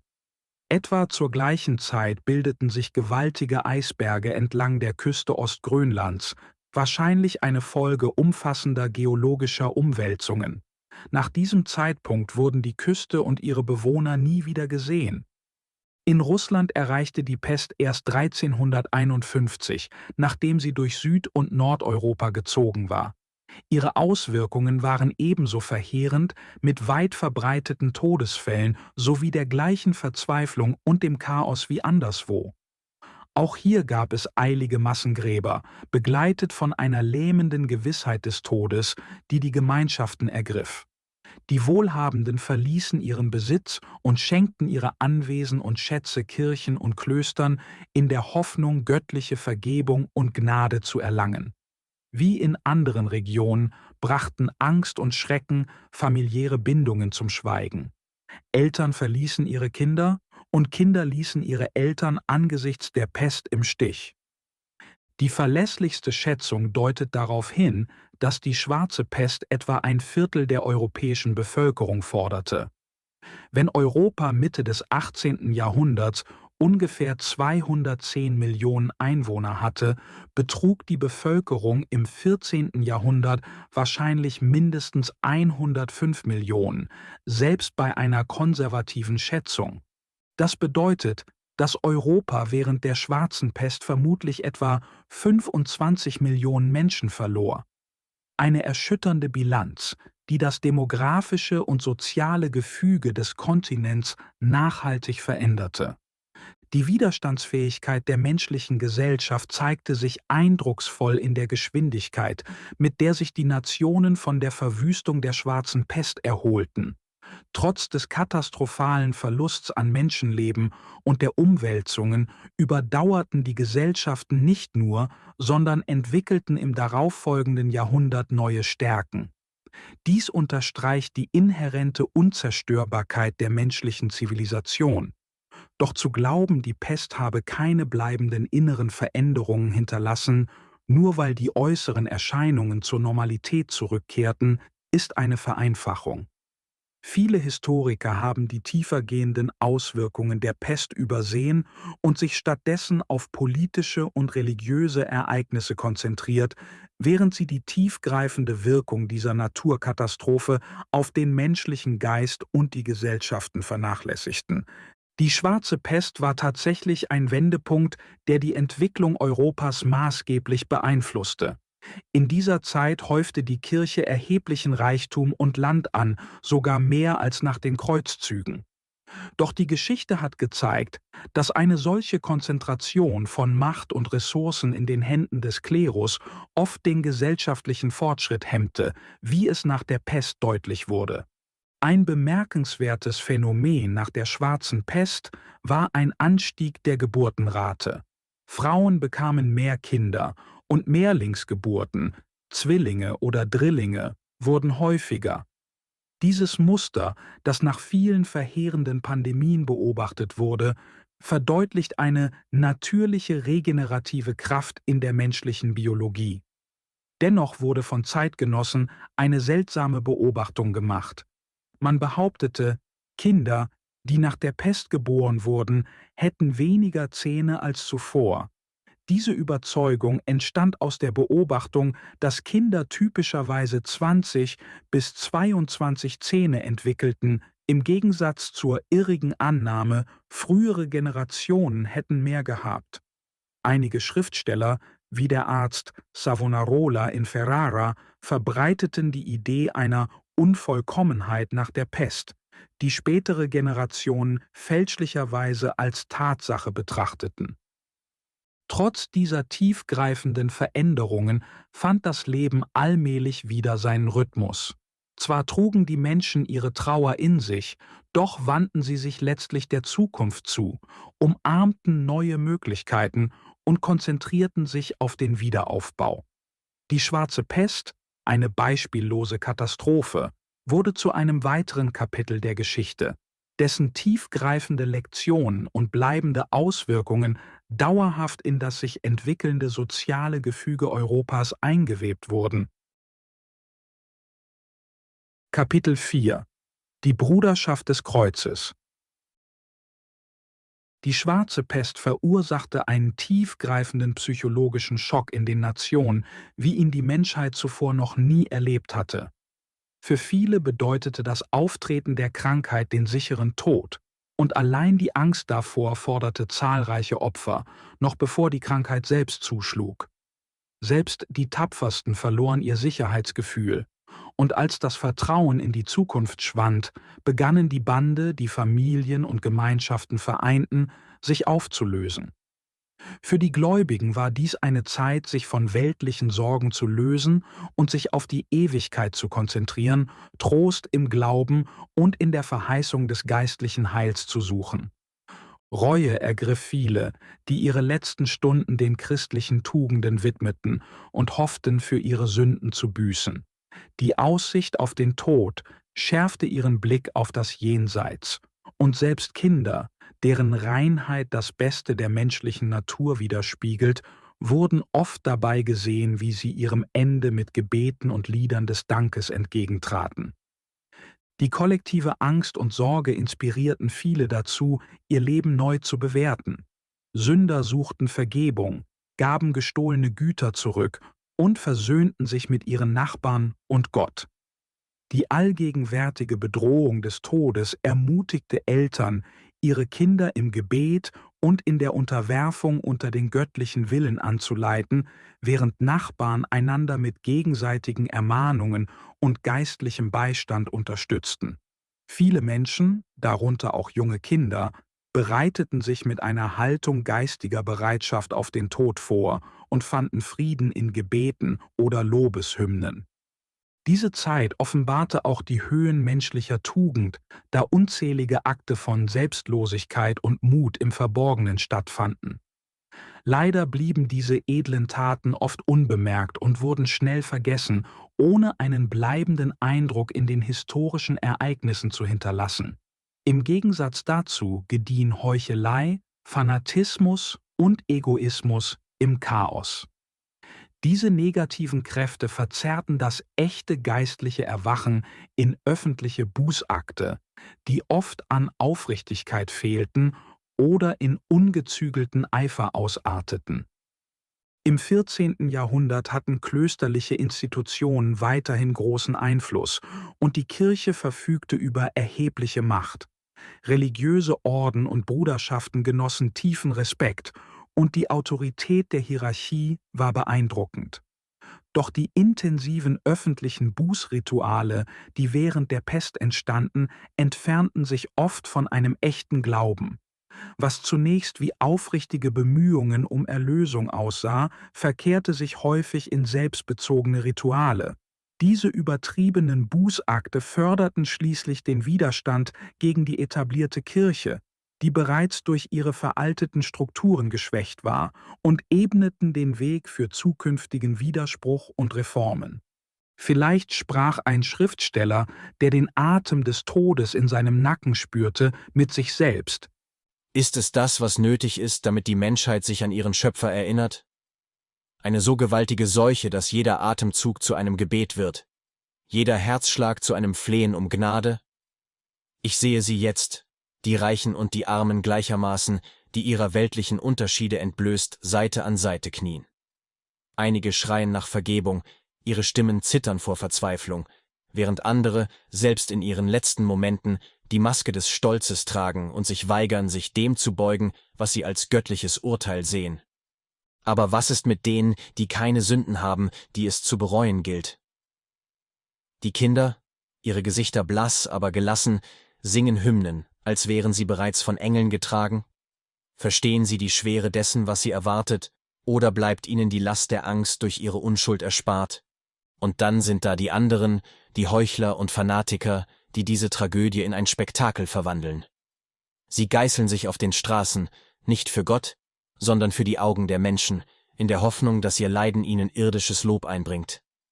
Es schmerzt mich zu sehen, wie leicht wahre Hingabe in eine Farce verdreht wird und wie schnell die Angst selbst die Gläubigen in die Irre führt.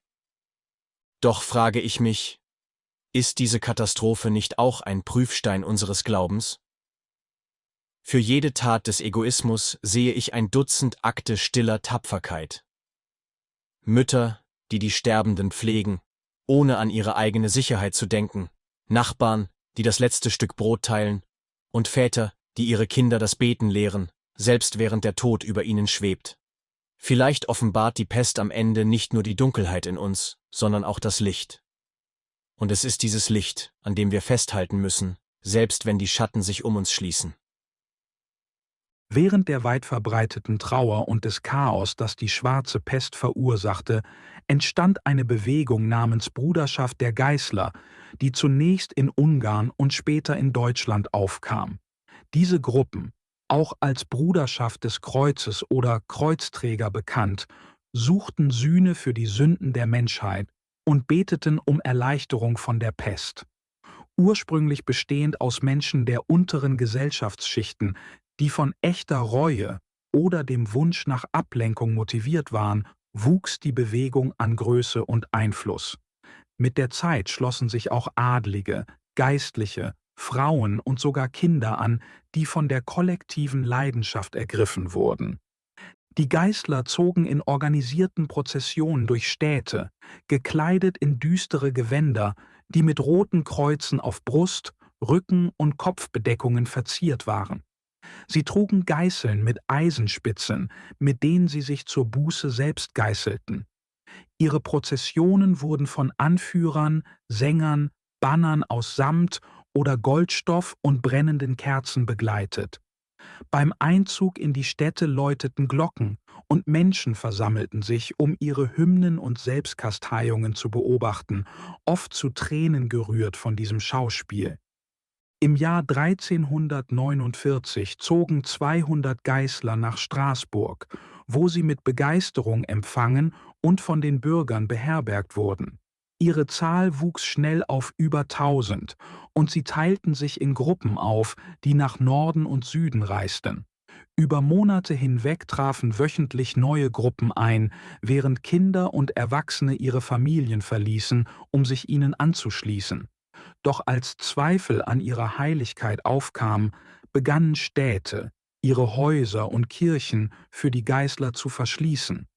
In Speyer formierten 200 Jungen im Alter von 12 Jahren und Jünger ihre eigene Bruderschaft des Kreuzes, inspiriert von früheren fanatischen Bewegungen wie dem Kinderkreuzzug ein Jahrhundert zuvor. Die Bürger der Städte begrüßten die Geißler, boten ihnen Gastfreundschaft, schufen Banner und steigerten ihr Ansehen mit jeder Wallfahrt. Diese Begeisterung erfasste Deutschland, Ungarn, Polen, Böhmen, Schlesien und Flandern und stellte schließlich eine Herausforderung für die weltlichen und kirchlichen Autoritäten dar. Die religiöse Selbstgeißelung hatte historische Vorläufer. Im 11. Jahrhundert praktizierten Gläubige in Asien und Südeuropa diese Form der Buße und ab 1331 begannen formelle Prozessionen unter der Leitung von Antonius von Padua, die bis 1660 in Italien an Bedeutung gewannen. Die Praxis verbreitete sich im mittelalterlichen Europa mit bemerkenswerten Ereignissen wie einer Prozession 1996 in Straßburg und einer Versammlung von 10.000 Anhängern unter Venturinus, einem Dominikanermönch, im Jahr 1334. Die Selbstgeißelung wurde tief in die religiöse Kultur des Mittelalters eingebettet, angetrieben von der Angst vor göttlicher Bestrafung. Im Jahr 1349, als die Schwarze Pest Europa verwüstete, erlebte diese Bewegung eine Wiederbelebung mit neuer Intensität. Prozessionen von Geißlern marschierten durch Städte in rituellen Akten der Buße. Gekleidet in Gewänder mit roten Kreuzen trugen sie Geißeln mit Eisenspitzen und folgten strengen Regeln. Ihre Rituale beinhalteten zweimal tägliche Zeremonien, bei denen die Teilnehmer sich bis zur Taille entkleideten und sich selbst geißelten, während sie Psalmen sangen und um Erlösung beteten. Jedes Mitglied verpflichtete sich zu 34 Tagen Teilnahme und musste seine eigenen Ausgaben decken, um andere nicht zu belasten. Die Geißelungszeremonien waren hochgradig symbolisch. Die Teilnehmer positionierten sich entsprechend ihren Sünden. Ehebrecher legten sich flach auf den Bauch, während Meineidige auf der Seite lagen und 3 Finger erhoben. Der Meister der Gruppe leitete die Rituale, bestimmte die Anzahl der Hiebe und führte die Gebete der Gruppe. Ein dramatisches Element war die Verlesung eines Briefes, der angeblich von einem Engel an die Kirche des heiligen Petrus in Jerusalem überbracht worden war. Dieser Brief erklärte, dass Christus, erzürnt über die Sünden der Menschheit, denen Gnade gewährte, die 34 Tage der Geißelung in Reue vollzogen. Die Gläubigen nahmen diese Botschaft mit demselben Eifer an wie die legendäre Entdeckung der heiligen Lanze während der Kreuzzüge. Die Bewegung gewann weitreichende Unterstützung, doch ihre dramatischen Praktiken und fragwürdigen Behauptungen stießen schließlich auf Widerstand. Priester begannen, sich den Geißlern entgegenzustellen, obwohl deren Einfluss nur schwer vollständig unterdrückt werden konnte. Die Anführer der Bewegung, die eine Art geheimnisvoller Organisation betrieben, verfolgten oft eigene Motive, die nicht unbedingt mit öffentlicher Buße zusammenhingen. Trotz dieser Herausforderungen hielt sich die Bruderschaft der Geißler und nutzte die weit verbreitete Angst und Verzweiflung jener Zeit für ihre Zwecke. Die Geißler oder Bruderschaft des Kreuzes hatten einen so tiefgreifenden Einfluss auf die Menschen, dass sie eine erhebliche Bedrohung für die Autorität der Kirche darstellten. Sie gewannen größeres Vertrauen als der Klerus und gingen sogar so weit, einander die Sünden zu vergeben, wodurch sie die traditionellen Praktiken der Kirche umgingen. Häufig übernahmen sie die Kontrolle über Kirchen und verbreiteten ihren Einfluss durch Hymnen, die das Publikum tief bewegten. Doch mit wachsendem Einfluss schlichen sich Korruption und Fanatismus in die Bewegung ein. Einige Mitglieder versuchten, wundersame Taten zu vollbringen, wie die Wiederbelebung eines toten Kindes in Straßburg, doch ihr Scheitern untergrub ihre Glaubwürdigkeit. Zwar gewannen sie gelegentlich Vertrauen zurück, indem sie behaupteten, böse Geister auszutreiben, doch ihr zunehmender Radikalismus führte zu weit verbreiteter Unruhe. Die Bruderschaft erklärte, ihre Bewegung würde 34 Jahre andauern, und einige Anführer stellten sich eine dauerhafte Liga gegen die Kirche vor. Doch ihre Ambitionen überstiegen ihre Möglichkeiten. Im selben Jahr wuchs die öffentliche Empörung über ihre Taten, was den Behörden den Weg zur Intervention ebnete. Kaiser Karl IV. Und Papst Clemens VI. Handelten entschlossen und umsichtig in dieser turbulenten Zeit. Ihre Maßnahmen wurden von der Sorbonne in Paris unterstützt, die den Heiligen Stuhl um Hilfe gebeten hatte, um die Ausschweifungen der Geißler einzudämmen, da diese die Autorität des Klerus untergruben. Ein Wendepunkt kam, als 100 Geißler aus Basel nach Avignon zogen, um Anerkennung zu suchen. Trotz der Unterstützung einiger Kardinäle verbot Papst Clemens ihre öffentliche Buße und erließ ein Dekret, das die Exkommunikation für jeden androhte, der die Pilgerfahrten der Geißler fortsetzte.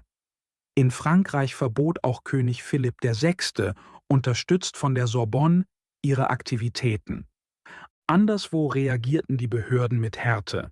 Manfred, König von Sizilien, drohte den Geißlern mit der Hinrichtung. In Osteuropa stellten sich Bischöfe wie Janussius von Gnesen und Pretzlaff von Breslau gegen sie. Pretzlaff verurteilte sogar einen ihrer Anführer, einen ehemaligen Diakon, öffentlich zur Verbrennung. Eine Strafe, die die brutalen Methoden jener Zeit widerspiegelt. In Westfalen und anderen deutschen Regionen, wo die Geißler einst verehrt wurden, machte man sie nun für die Probleme der Gesellschaft verantwortlich.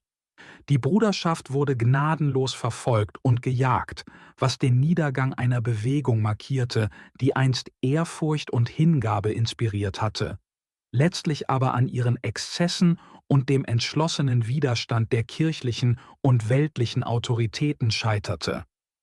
Die Prozessionen der Bruderschaft des Kreuzes, die von Fanatismus angetrieben wurden, trugen wahrscheinlich zur Ausbreitung der Pest bei, da sie große Menschenansammlungen zusammenbrachten. Diese morbide Begeisterung vertiefte die Verzweiflung, die die Bevölkerung ohnehin schon ergriffen hatte. Kapitel 5 – Wenn Angst den Glauben verdrängt. Der Schrecken des schwarzen Todes zerstörte nicht nur Körper, sondern auch Geist und Seele und rief Grauen hervor, die die Pest selbst noch übertrafen. Unter diesen steht die Verfolgung der Juden als eines der dunkelsten Kapitel der Geschichte, das selbst die Brutalitäten der Kreuzzüge im 12. Jahrhundert übertraf. Angesichts des unbegreiflichen Sterbens verlangte die Angst nach Erklärungen, und die verzweifelten Massen klammerten sich an den uralten Glauben an Vergifter. Vernunft und Beweise wurden von den Rufen nach Vergeltung übertönt, und aus Verdacht wurde vermeintliche Gewissheit. Die Juden, als Außenseiter wahrgenommen und oft in Rollen wie der des Geldverleihers tätig, wurden zu den perfekten Sündenböcken. Man beschuldigte sie, Brunnen zu vergiften oder die Krankheit durch die Luft zu verbreiten, und sie sahen sich nicht nur Misstrauen, sondern der Wut des Mobs ausgesetzt. Marktplätze wurden zu Schauplätzen brutaler Angriffe, hastig einberufener Prozesse und grausamer Hinrichtungen, von denen viele durch Feuer vollzogen wurden. Dieses düstere Kapitel der Menschheitsgeschichte zeigt, wie Angst in Krisenzeiten wie eine Klinge geschwungen werden kann, die Nachbarn gegeneinander aufbringt, um einen Feind zu verfolgen, der nie existierte. In solchen Zeiten von Hysterie wurden Vernunft und Gerechtigkeit von Hass und Rache überrannt. Diese Verfolgungen spiegeln die Hexenjagden späterer Jahrhunderte wider und verdeutlichen, wie Angst, kombiniert mit Vorurteilen und Gruppendenken, zu weit verbreiteten Gräueltaten führen kann. Rechtssysteme und religiöse Autoritäten wurden vereinnahmt, um diese Schrecken zu legitimieren, wodurch Gesellschaften ihre Handlungen im Deckmantel der Rechtschaffenheit rechtfertigen konnten. Die Gewalt begann Ende 1340 in Orten wie Chillon am Genfersee, wo die ersten formellen Prozesse gegen Juden stattfanden. Ähnliche Vorfälle ereigneten sich Anfang 1349 in Bern und Freiburg.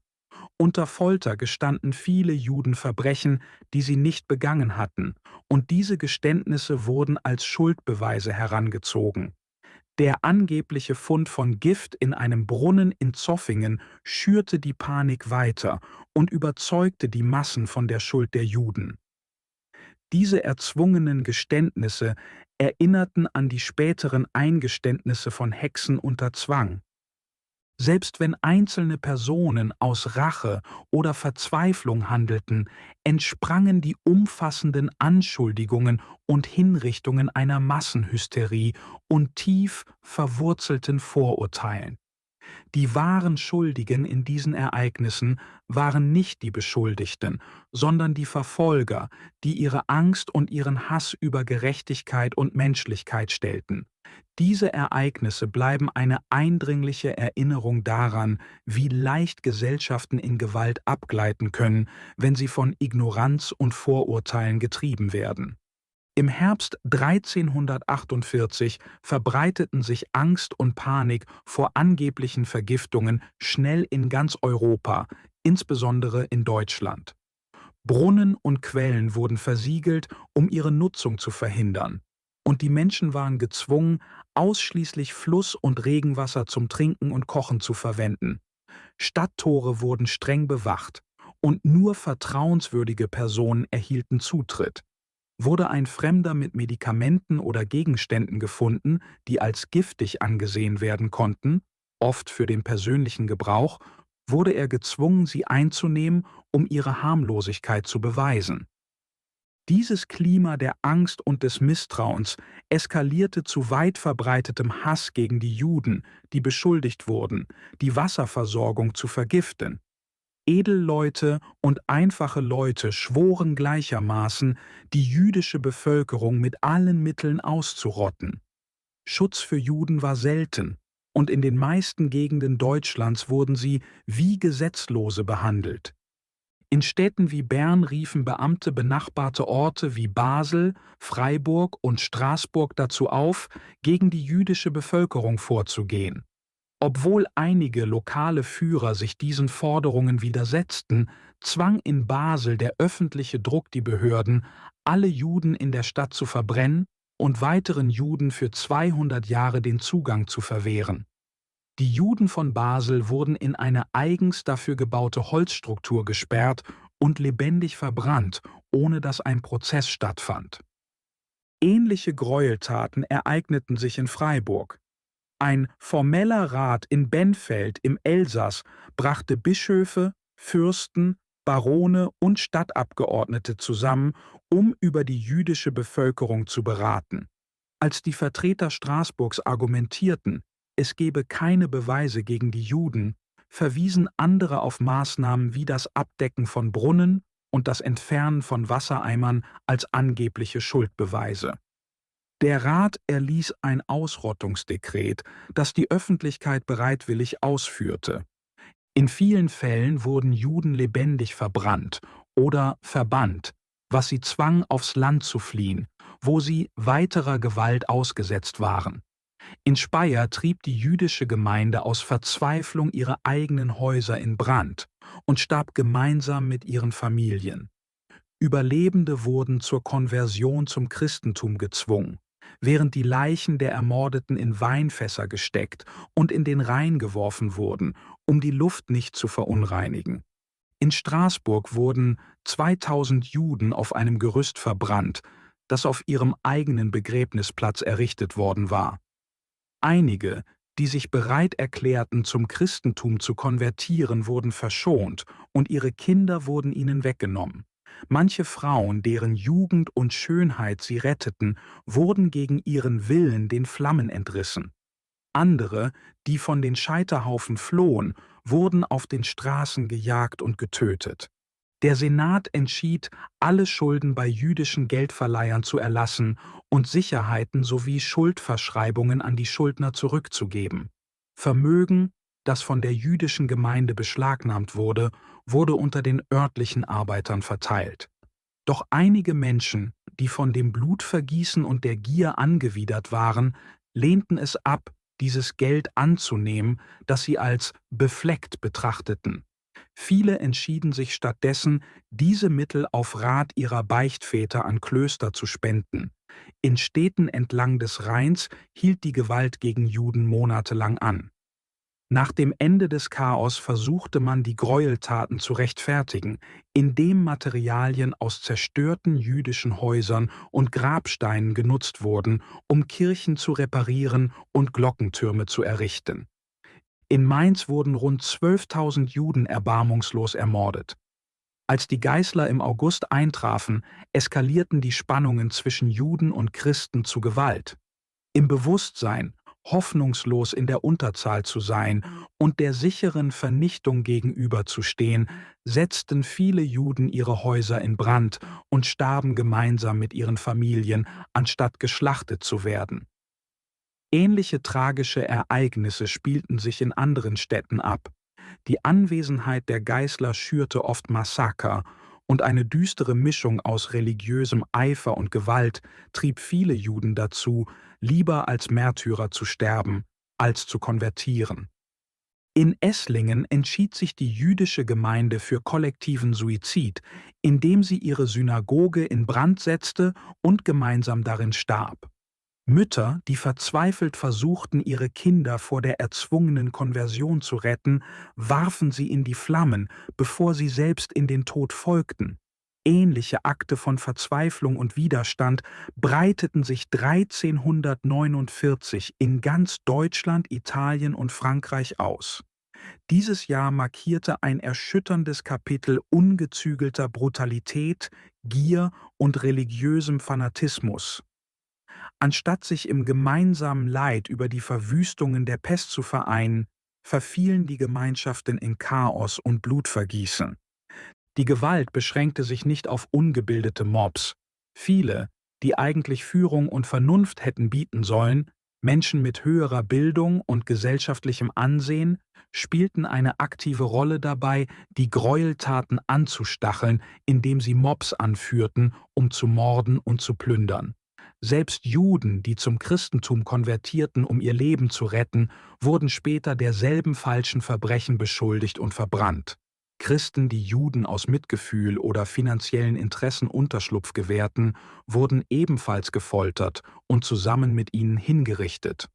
Einige Juden, die zum Christentum übergetreten waren, widerriefen später ihren neuen Glauben, kehrten zum Judentum zurück und akzeptierten den Tod als Märtyrer.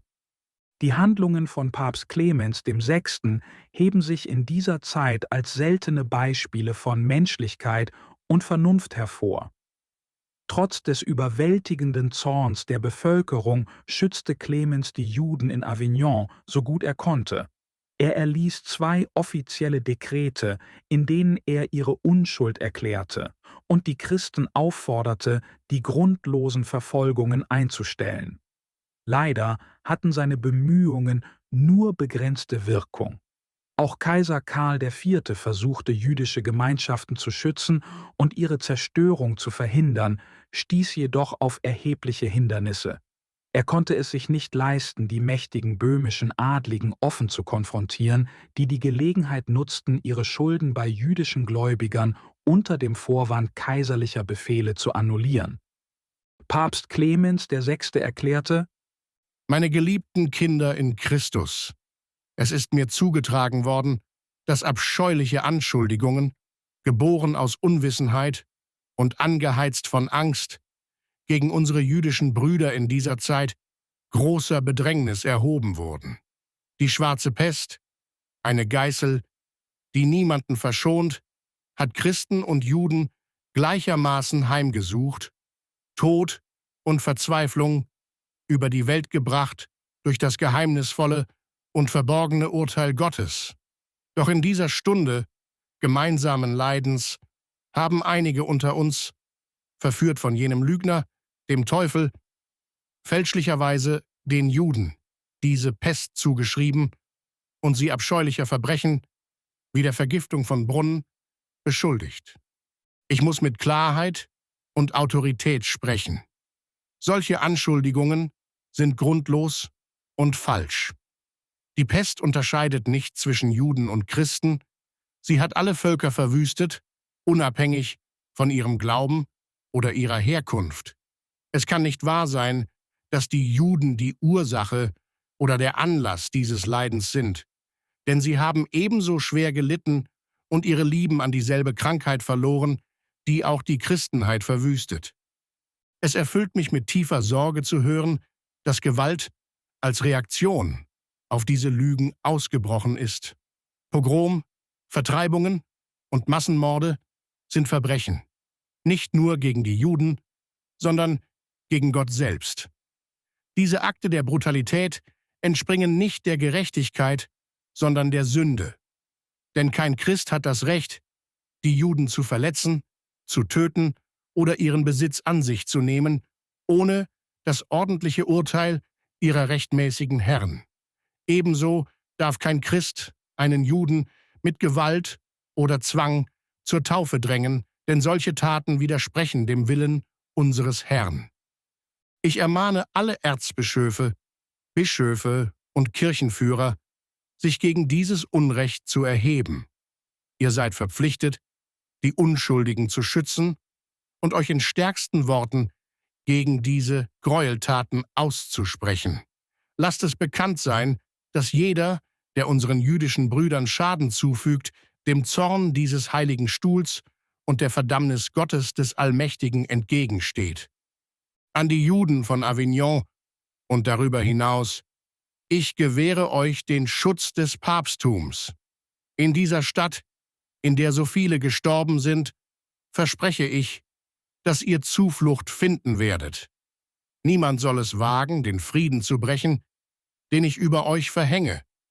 Denn euch zu schaden bedeutet, gegen Gott und die Menschlichkeit zu sündigen. Ich flehe alle Christen an, über ihren Glauben und die Lehren Christi nachzudenken, der uns aufruft, unsere Nächsten zu lieben, wie uns selbst. In dieser Zeit der Prüfung lasst uns nicht durch Angst und Hass gespalten werden, sondern durch Mitgefühl und Hoffnung vereint bleiben.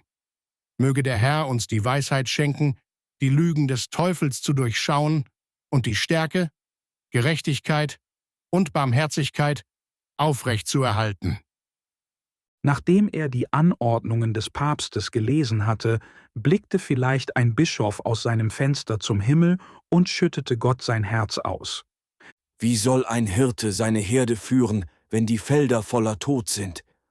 Mein Herr, ich habe Tag für Tag auf den Friedhöfen gestanden und zugesehen, wie die Lebenden die Toten begraben, nur um selbst vor Ablauf der Woche dahin zu gehen.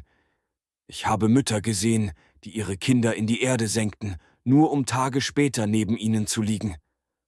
Die Luft ist schwer vor Trauer, der Himmel selbst scheint zu weinen, und doch bleibe ich hier, beauftragt Hoffnung zu schenken, wo ich selbst keine finde. Die Sakramente, oh, wie sie mich belasten. Ich kann die Zahl der letzten Ölungen, die ich gespendet habe, nicht mehr zählen, noch die Anzahl der Hände, die ich gesalbt habe. Meine Stimme versagt unter der Last so vieler Beichten, so vieler Bitten um Vergebung. Doch wer vergibt mir, Herr? Wer vergibt dem Priester, der zittert, wenn er sich den Kranken nähert, nicht aus Angst um seine Seele, sondern um sein sterbliches Fleisch? Sie nennen diese Pest dein Gericht, eine Strafe für die Sünden der Menschheit. Aber wenn das wahr ist, warum brennen dann deine Häuser und warum fallen deine Diener? Meine Brüder im Glauben, die mir beibrachten, deinem ewigen Plan zu vertrauen, sind fort. Die Klöster sind leer, die Äbte verstummt. Soll ich glauben, auch sie seien unwürdig gewesen? Und dennoch kommen die Menschen. Sie suchen bei mir Antworten, Trost, Wunder. Und obwohl mein Glaube erschüttert ist, gebe ich ihnen, was ich kann. Ich führe sie im Gebet, auch wenn ich an dessen Macht zweifle. Ich segne sie, auch wenn ich meine Würdigkeit hinterfrage. Ich halte ihre Hände, während sie sterben, auch wenn ich mich frage, ob ihr Griff derjenige sein wird, der mich ins Grab zieht. Vielleicht ist dies die Prüfung, nicht meines Glaubens an dich, sondern meines Mitgefühls für sie. Und so werde ich weitermachen. Nicht, weil ich die Kraft habe, sondern weil sie keine mehr haben. Ich bin ihr Hirte, und selbst wenn die Wölfe jeden Tag näher kommen, werde ich sie nicht verlassen. Herzog Albrecht von Österreich reagierte auf die Verfolgung der Juden mit harter Vergeltung, indem er die verantwortlichen Städte niederbrennen und plündern ließ. Doch diese Aktionen schienen wirkungslos und von Eigeninteresse getrieben. Sein Schutz erwies sich selbst in seiner Festung in Kyburg als unzureichend, wo die Einwohner Hunderte jüdischer Flüchtlinge verbrannten, trotz seiner Autorität. Einige Herrscher, wie Ruprecht von der Pfalz, boten Juden gegen hohe Gebühren Schutz an. Diese Fürsten, abwertend als Judenschützer bezeichnet, sahen sich sowohl dem Zorn der Bevölkerung als auch der Konkurrenz anderer Adliger ausgesetzt. Für die meisten Juden blieb jedoch nur die Flucht. Viele flohen nach Litauen, wo Herzog Bolesław V. von Polen den Juden Jahrzehnte zuvor Religionsfreiheit gewährt hatte. Später weitete König Kasimir der Große diesen Schutz aus, angeblich beeinflusst von Esther, einer jüdischen Frau an seinem Hof. Diese Gastfreundschaft machte Litauen und Polen zu einem dauerhaften Zufluchtsort für jüdische Gemeinschaften, die mittelalterliche Traditionen und Praktiken stärker bewahrten als jede andere europäische Bevölkerung. Die Anschuldigungen gegen die Juden in dieser Zeit waren nicht nur unbegründet, sondern auch zunehmend absurd. Es wurde weit verbreitet behauptet, dass die Juden von geheimen Anführern in Toledo kontrolliert würden, die sie anleiteten, Falschgeld herzustellen, Brunnen zu vergiften und christliche Kinder zu ermorden. Die angeblichen Gifte sollten aus fernen Ländern importiert oder aus Spinnen, Eulen und anderen giftigen Kreaturen hergestellt worden sein. Laut diesen Gerüchten kannten nur Rabbiner und wohlhabende Juden die Geheimnisse der Giftmischerei. Diese haltlosen Anschuldigungen fanden in ganz Europa Zuspruch, angetrieben von Angst und Unwissenheit. Nachdem einige Juden in der Schweiz unter Folter Geständnisse abgelegt hatten, wurden ähnliche Eingeständnisse in anderen Regionen erzwungen. Manche behaupteten sogar, Säcke voller Gift und Anweisungen aus Toledo über geheime Boten erhalten zu haben. In vielen Fällen wurden solche Giftbeutel in Brunnen gefunden. Später stellte sich jedoch heraus, dass Christen sie selbst dort platziert hatten, vermutlich um Angriffe und Plünderungen zu rechtfertigen. Dies ähnelte den erfundenen Beweisen, die später bei Hexenprozessen verwendet wurden, um Gewalt und Chaos anzustiften. Als die Pest in Florenz weit verbreitet wurde, schien das Mitgefühl zu verschwinden. Die Menschen verließen die Kranken, selbst enge Familienmitglieder, in der Hoffnung, der Ansteckung zu entgehen. Einige verbarrikadierten sich in ihren Häusern, isolierten sich mit ihren Familien und lebten von luxuriösen Speisen, während sie jede Nachricht über Tod und Krankheit fernhielten. Um sich abzulenken, wandten sie sich der Musik, dem Gesang und anderen Vergnügungen zu. Andere, die einen hedonistischen Lebensstil annahmen, schwelgten in exzessivem Essen, Trinken und Feiern, wanderten von Taverne zu Taverne und ließen ihre Häuser und Besitztümer zurück, als hätten sie ihr Schicksal bereits akzeptiert. Die gesellschaftliche Ordnung brach vollständig zusammen. Regierung und religiöse Institutionen waren gelähmt, da viele Beamte und Geistliche der Pest zum Opfer fielen oder flohen und die Menschen sich selbst überließen. In diesem Vakuum handelten Einzelne nach eigenem Ermessen, oft ohne Rücksicht auf andere. Einige ergriffen gemäßigte Vorsichtsmaßnahmen, indem sie wohlriechende Kräuter und Gewürze mit sich trugen, um die vergiftete Luft abzuwehren. Andere flohen aus den Städten aufs Land, in der Hoffnung, dem Tod zu entkommen. Doch selbst auf der Flucht wurden viele getroffen, starben allein und verlassen. Der Schrecken war so überwältigend, dass die Bande von Familie und Freundschaft zerbrachen. Brüder verließen Brüder, Schwestern ließen Schwestern zurück und Eltern desertierten ihre Kinder. Die Kranken wurden der Gnade gieriger Diener überlassen, die gegen überhöhte Gebühren nur minimale Pflege leisteten, oft selbst die Krankheit einfingen und neben ihren Patienten starben. Die Nachlässigkeit erstreckte sich auch auf die Behandlung der Toten. Traditionelle Begräbnisriten wurden aufgegeben. Frauen von hohem Stand, ihrer üblichen Zurückhaltung beraubt, überließen ihre Versorgung jedem, der verfügbar war, unabhängig von dessen sozialem Rang. Trauer und Klage wichen Apathie und Leichtfertigkeit, da die Menschen Ablenkung suchten in dem Glauben, Fröhlichkeit könne ihre Gesundheit bewahren. Beerdigungen wurden hastige und unpersönliche Angelegenheiten. Leichen wurden von Söldnern anstelle von Familie oder Freunden zu den Gräbern transportiert. Viele Bestattungen fanden ohne eine einzige Kerze oder angemessene Gebete statt, und die Körper wurden eilig in die nächstgelegenen, oft überfüllten Gräber gelegt. Vielleicht sprach eine adlige Mutter, die inmitten ihres prächtigen Anwesens versuchte, trotz aller Widrigkeiten Heiterkeit zu bewahren, mit ihrer Freundin: Warum sollte ich trauern, wenn Trauer keine Heilung bringt? Ich habe die Welt außerhalb dieser Mauern ausgesperrt. Die Krankheit, den Gestank, die endlosen Hilfeschreie. Lass sie klagen, ihr Leid kann mich hier nicht erreichen. Ich habe meine Familie, meine Musik und meine Annehmlichkeiten. Wir speisen die feinsten Fleischgerichte und trinken die edelsten Weine. Wenn der Tod mich sucht, wird er mich lachend finden, nicht weinend. Aber dennoch gibt es Unruhe. Man sagt, die Luft sei vergiftet, dass keine Barriere sie aufhalten könne. Ich verbrenne wohlriechende Kräuter und trage ein duftendes Tuch vor meinem Gesicht, aber kann das wirklich schützen? Ich sehe meine Kinder spielen, ahnungslos gegenüber dem Grauen draußen. Und ich frage mich, bin ich egoistisch, sie so zu schützen?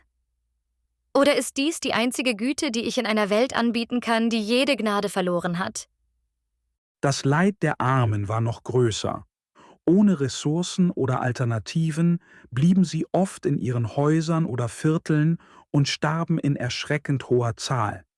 Viele verendeten auf den Straßen, ihre Körper blieben dort liegen und verwesten, bis Nachbarn den Gestank des Todes bemerkten. Überlebende zogen die Leichen nach draußen und ließen sie in Haufen liegen, damit sie eingesammelt werden konnten. Da so viele Tote zu beklagen waren, wurden Bahren geteilt, auf denen oft 3 oder 4 Körper gleichzeitig transportiert wurden. Familien, Eltern mit ihren Kindern, wurden oft zusammen auf derselben improvisierten Trage begraben. Priester, überfordert und zahlenmäßig stark dezimiert, hielten mehrere Beerdigungen gleichzeitig ab, führten Prozessionen mit 5 oder 6 Särgen an. Ein armer Mann, der seine gesamte Familie verloren hatte, murmelte vielleicht vor sich hin: Sie sind fort, alle. Meine Frau, meine Kinder. Ich habe ihre Körper auf meinem Rücken getragen, einen nach dem anderen, bis zum Haufen am Straßenrand. Keine Gebete, keine Kerzen, nicht einmal ein Nachbar, der mir hilft. Nur ich, wie ich sie schleppe wie Säcke voller Korn. Ich habe meinem Jüngsten gesagt, ich würde ihn ordentlich begraben, dass er nicht mit Fremden zurückgelassen wird. Aber wie hätte ich das tun sollen? Die Grube war überfüllt. Sie warfen ihn zu den anderen, bevor ich mich verabschieden konnte. Jetzt sitze ich im Schatten meines leeren Zuhauses und warte auf meine eigene Zeit. Der Tod ist eine Gnade, für die ich bereit bin. Die einzige Frage, die bleibt, ist: Wird es jemand bemerken, wenn er mich holt? Kapitel 6 – Mittelalterliche Krankheitslehren. Beim Studium der medizinischen Kenntnisse und Bemühungen während der Zeit des Schwarzen Todes ist es wichtig, die damaligen Einschränkungen zu berücksichtigen. Selbst heute hat die moderne Medizin Mühe, Krankheiten wie die Pest ohne günstige Umstände zu bekämpfen. Pandemien fordern das menschliche Verständnis heraus, da sie Kräfte der Natur betreffen, die oft jenseits des wissenschaftlichen Verständnisses liegen, insbesondere in Verbindung mit den sozialen Umwälzungen, die sie auslösen. Die Ärzte des 14. Jahrhunderts gaben ihr Bestes mit den Werkzeugen und dem Wissen, das ihnen zur Verfügung stand. Obwohl sie Fehler machten und an einigen unbegründeten Überzeugungen festhielten, waren viele dieser Annahmen durch die vorherrschenden Ideen ihrer Zeit geprägt. Einige dieser Missverständnisse haben bis in die moderne Zeit überdauert, und es erinnert uns daran, dass auch die heutigen medizinischen Praktiken von zukünftigen Generationen kritisch betrachtet werden könnten. Ein bemerkenswertes Dokument der Medizinischen Fakultät von Paris, der angesehensten Institution ihrer Zeit, gibt Aufschluss über das Verständnis der Pest. Sie wurden beauftragt, die Ursachen des Schwarzen Todes zu identifizieren und Anweisungen zu geben, wie man während seines Ausbruchs leben sollte. Ihre Erklärung spiegelt die Mischung aus wissenschaftlichem Denken und astrologischen Überzeugungen wider, die im 14. Jahrhundert üblich war. Wir, die Mitglieder des Kollegiums der Ärzte von Paris, haben die derzeitige Pest sorgfältig untersucht und die Weisheit unserer Vorgänger geprüft. Auf der Grundlage astrologischer und naturwissenschaftlicher Prinzipien erklären wir ihren Ursprung wie folgt. In Indien und nahe dem Großen Meer stießen himmlische Kräfte mit den Strahlen der Sonne und der Hitze des himmlischen Feuers zusammen. Dieser Kampf beeinflusste die Gewässer des Meeres und erzeugte Dämpfe, die das Sonnenlicht blockierten und den Himmel verdunkelten. Diese Dämpfe stiegen über 28 Tage hinweg auf und ab, bis Sonne und Feuer einen großen Teil des Wassers aus dem Ozean in die Atmosphäre zogen. Dies verdarb das Wasser, tötete Fische und verhinderte die Bildung gesunder Niederschläge wie Regen, Hagel und Schnee. Diese schädlichen Dämpfe verbreiteten sich durch die Luft, legten sich über verschiedene Teile der Erde und bedeckten sie mit einem schädlichen Nebel.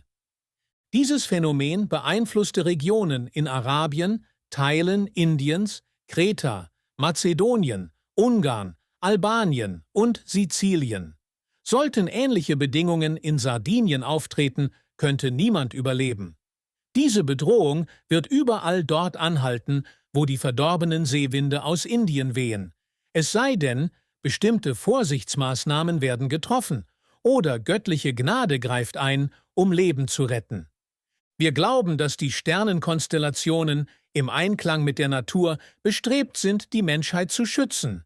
Sie wirken mit der Wärme der Sonne zusammen, um schädliche Nebel zu zerstreuen. Innerhalb der nächsten 10 Tage, insbesondere bis zum 17. Juli, könnte sich dieser Nebel in einen übel riechenden und schädlichen Regen verwandeln, begleitet von Donner oder Hagel, der die Luft reinigt. Wenn dies geschieht, sollten alle folgenden Vorsichtsmaßnahmen beachten. Erster Punkt: Vermeiden Sie den Aufenthalt im Freien. Bleiben Sie vor, während und nach dem Regen im Haus.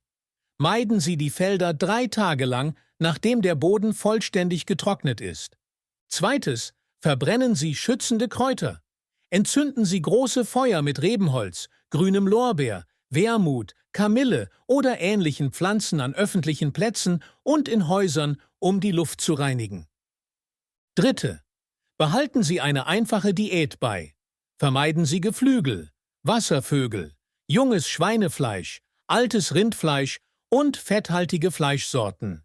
Essen Sie stattdessen mäßige Mengen an magerem Fleisch und gewürzte Brühen mit Pfeffer, Ingwer und Nelken. Vermeiden Sie allzu reichhaltige oder anregende Speisen. 4. Regulieren Sie Ihre Mahlzeiten. Trinken Sie morgens wenig und nehmen Sie das Abendessen 1 Stunde vor Sonnenuntergang ein, wobei Sie abends mehr Flüssigkeit zu sich nehmen sollten. Wählen Sie leichten, klaren Wein, verdünnt mit Wasser. 5. Vorsicht bei Obst und Gemüse. Früchte, die mit Wein gegessen werden, sind sicher, aber ohne Wein schädlich. Meiden Sie rote Beete, und eingelegtes oder frisches Gemüse. Es sei denn, es handelt sich um scharfe Kräuter wie Salbei oder Rosmarin. 6. Vermeiden Sie Feuchtigkeit und Kälte. Schützen Sie sich vor Tau. Vermeiden Sie Aufenthalte spät in der Nacht oder früh am Morgen und setzen Sie sich nicht zu lange direkter Sonne aus, wenn Sie übergewichtig sind. 7. Mäßigung in der Bewegung. Übermäßige körperliche Anstrengung ist schädlich, ebenso wie übermäßiger Tagesschlaf. Schlafen Sie nur nachts, von Sonnenuntergang bis Sonnenaufgang. 8. Verzichten Sie auf Regenwasser. Verwenden Sie Regenwasser nicht zum Kochen. Nach Mahlzeiten während nasser Witterung nehmen Sie eine kleine Menge Gegengift wie Treacle zu sich. 9. Pflegen Sie Ihre emotionale und körperliche Gesundheit. Vermeiden Sie Angst, Zorn, übermäßiges Trinken sowie extremes Fasten oder Überessen. Halten Sie den Körper warm und trocken. 10. Einschränkungen in sexuellen Aktivitäten. Verzichten Sie darauf, um die Gesundheit zu bewahren, besonders in Küsten- oder Inselregionen, die von schädlichen Winden betroffen sind. 11. Meiden Sie bestimmte Praktiken. Verzichten Sie auf Bäder, da diese schädlich sind. Falls nötig, verwenden Sie einfache Mittel wie Einläufe, um die regulären Körperfunktionen aufrechtzuerhalten. Durch die Einhaltung dieser Richtlinien können Menschen in betroffenen Gebieten ihre Chancen erhöhen, diese tödliche Krise zu überleben. Diese ungewöhnlichen Empfehlungen, die von der Fakultät in Paris während der Zeit des Schwarzen Todes herausgegeben wurden, verdeutlichen die Grenzen des medizinischen Wissens im 14. Jahrhundert. Die genauen Umstände, unter denen sie verfasst wurden, sind unklar, doch sie werfen kein positives Licht auf die medizinische Gemeinschaft jener Zeit. Die Ärzte, die die wahre Natur der Pest nicht verstanden, sahen sich gezwungen, selbstbewusst klingende, aber letztlich fehlerhafte Ratschläge zu geben. Ihre Abhängigkeit von autoritativen Behauptungen, um ihre Unwissenheit zu kaschieren, offenbarte ihre Verletzlichkeit, besonders gegenüber jenen, die über tiefere Einsichten verfügten. Entgegen der Annahme, dass im 14. Jahrhundert keine intelligenten oder fähigen Ärzte existierten, zeigt die Geschichte das Gegenteil. Das wahre Verständnis einer Epoche spiegelt sich in ihrer Literatur wider, in der nachdenkliche Persönlichkeiten ihre Einsichten ohne Eitelkeit oder äußeren Druck festhalten. Leider scheint es, dass solche Personen während der Pest nicht häufig konsultiert wurden. Eine herausragende Figur war Gentilis von Foligno, ein angesehener Lehrer in Perugia, der am 18. Juni 1348 der Pest zum Opfer fiel, während er seiner Gemeinde diente. Beeinflusst von arabischen medizinischen Theorien und dem angesehenen Galen glaubte Gentilis, dass die Pest aus einer verdorbenen, pestilenzialischen Atmosphäre resultierte, die zu fauligem Blut in Lunge und Herz führte. Er betonte die Bedeutung der Luftreinigung durch Feuer aus aromatischem Holz und die Aufrechterhaltung eines gesunden Lebensstils, um der Krankheit entgegenzuwirken. Gentilis hielt an traditionellen Methoden wie dem Aderlass und der Reinigung zu Beginn der Symptome fest und empfahl häufiges Waschen mit Essig oder Wein, das Versprühen von Essig in den Häusern und das Inhalieren von Substanzen wie Kampfer.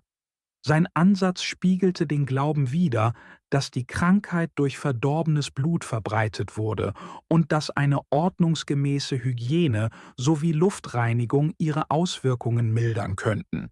Im Gegensatz zu vielen seiner Zeitgenossen wies Gentilis abergläubische Vorstellungen über astrologische Einflüsse auf die Krankheit zurück und konzentrierte sich stattdessen auf die physiologischen Aspekte von Ansteckung und Infektion.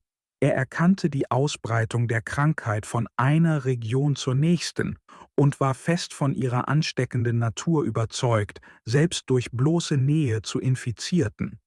Dieses Verständnis von Ansteckung wurde von vielen seiner Zeitgenossen geteilt und war seit der Antike gut etabliert. Das Bewusstsein für Infektionskrankheiten reicht bis in die Antike zurück. Schon zu Platons Zeiten war bekannt, dass Krankheiten wie Augeninfektionen von einer Person zur anderen übertragen werden konnten. Begriffe zur Beschreibung der Übertragung von Krankheiten waren in alten Sprachen oft präziser als in modernen. Diese historischen Beobachtungen erinnern daran, dass trotz der begrenzten wissenschaftlichen Möglichkeiten im 14. Jahrhundert einige dauerhafte Wahrheiten über die Übertragung von Krankheiten bereits erkannt worden waren. Während des Schwarzen Todes waren die Bemühungen, Gesunde vor ansteckenden Krankheiten zu schützen, oft inkonsequent und mehr durch gesellschaftliche Einstellungen als durch mangelndes Wissen eingeschränkt.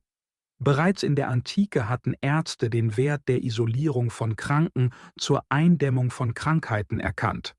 Schon im 2. Jahrhundert schlugen einige vor, Lepra-Patienten von Gesunden zu trennen, doch solche Maßnahmen wurden als zu hart abgelehnt. Diese scheinbare Nachsicht entsprang nicht Mitgefühl, sondern der allgemeinen Geringschätzung für menschliches Leben, die antike Gesellschaften prägte. Während Regierungen und Einzelpersonen Methoden zur Verhütung von Viehkrankheiten kannten, wie die Trennung infizierter Tiere von gesunden, wurde dieselbe Logik selten auf Menschen angewandt. Dieser Widerspruch spiegelte eine breitere gesellschaftliche Weigerung wider, Maßnahmen zum Wohle der Allgemeinheit zu ergreifen, wenn es um Menschenleben ging. Im 14. Jahrhundert waren organisierte Bemühungen zur Eindämmung von Seuchen immer noch selten und Familien schützten sich, indem sie flohen oder sich in ihren Häusern einschlossen. Doch diese Maßnahmen scheiterten oft während des Schwarzen Todes, da die extreme Virulenz der Krankheit ganze Stadtatmosphären kontaminierte.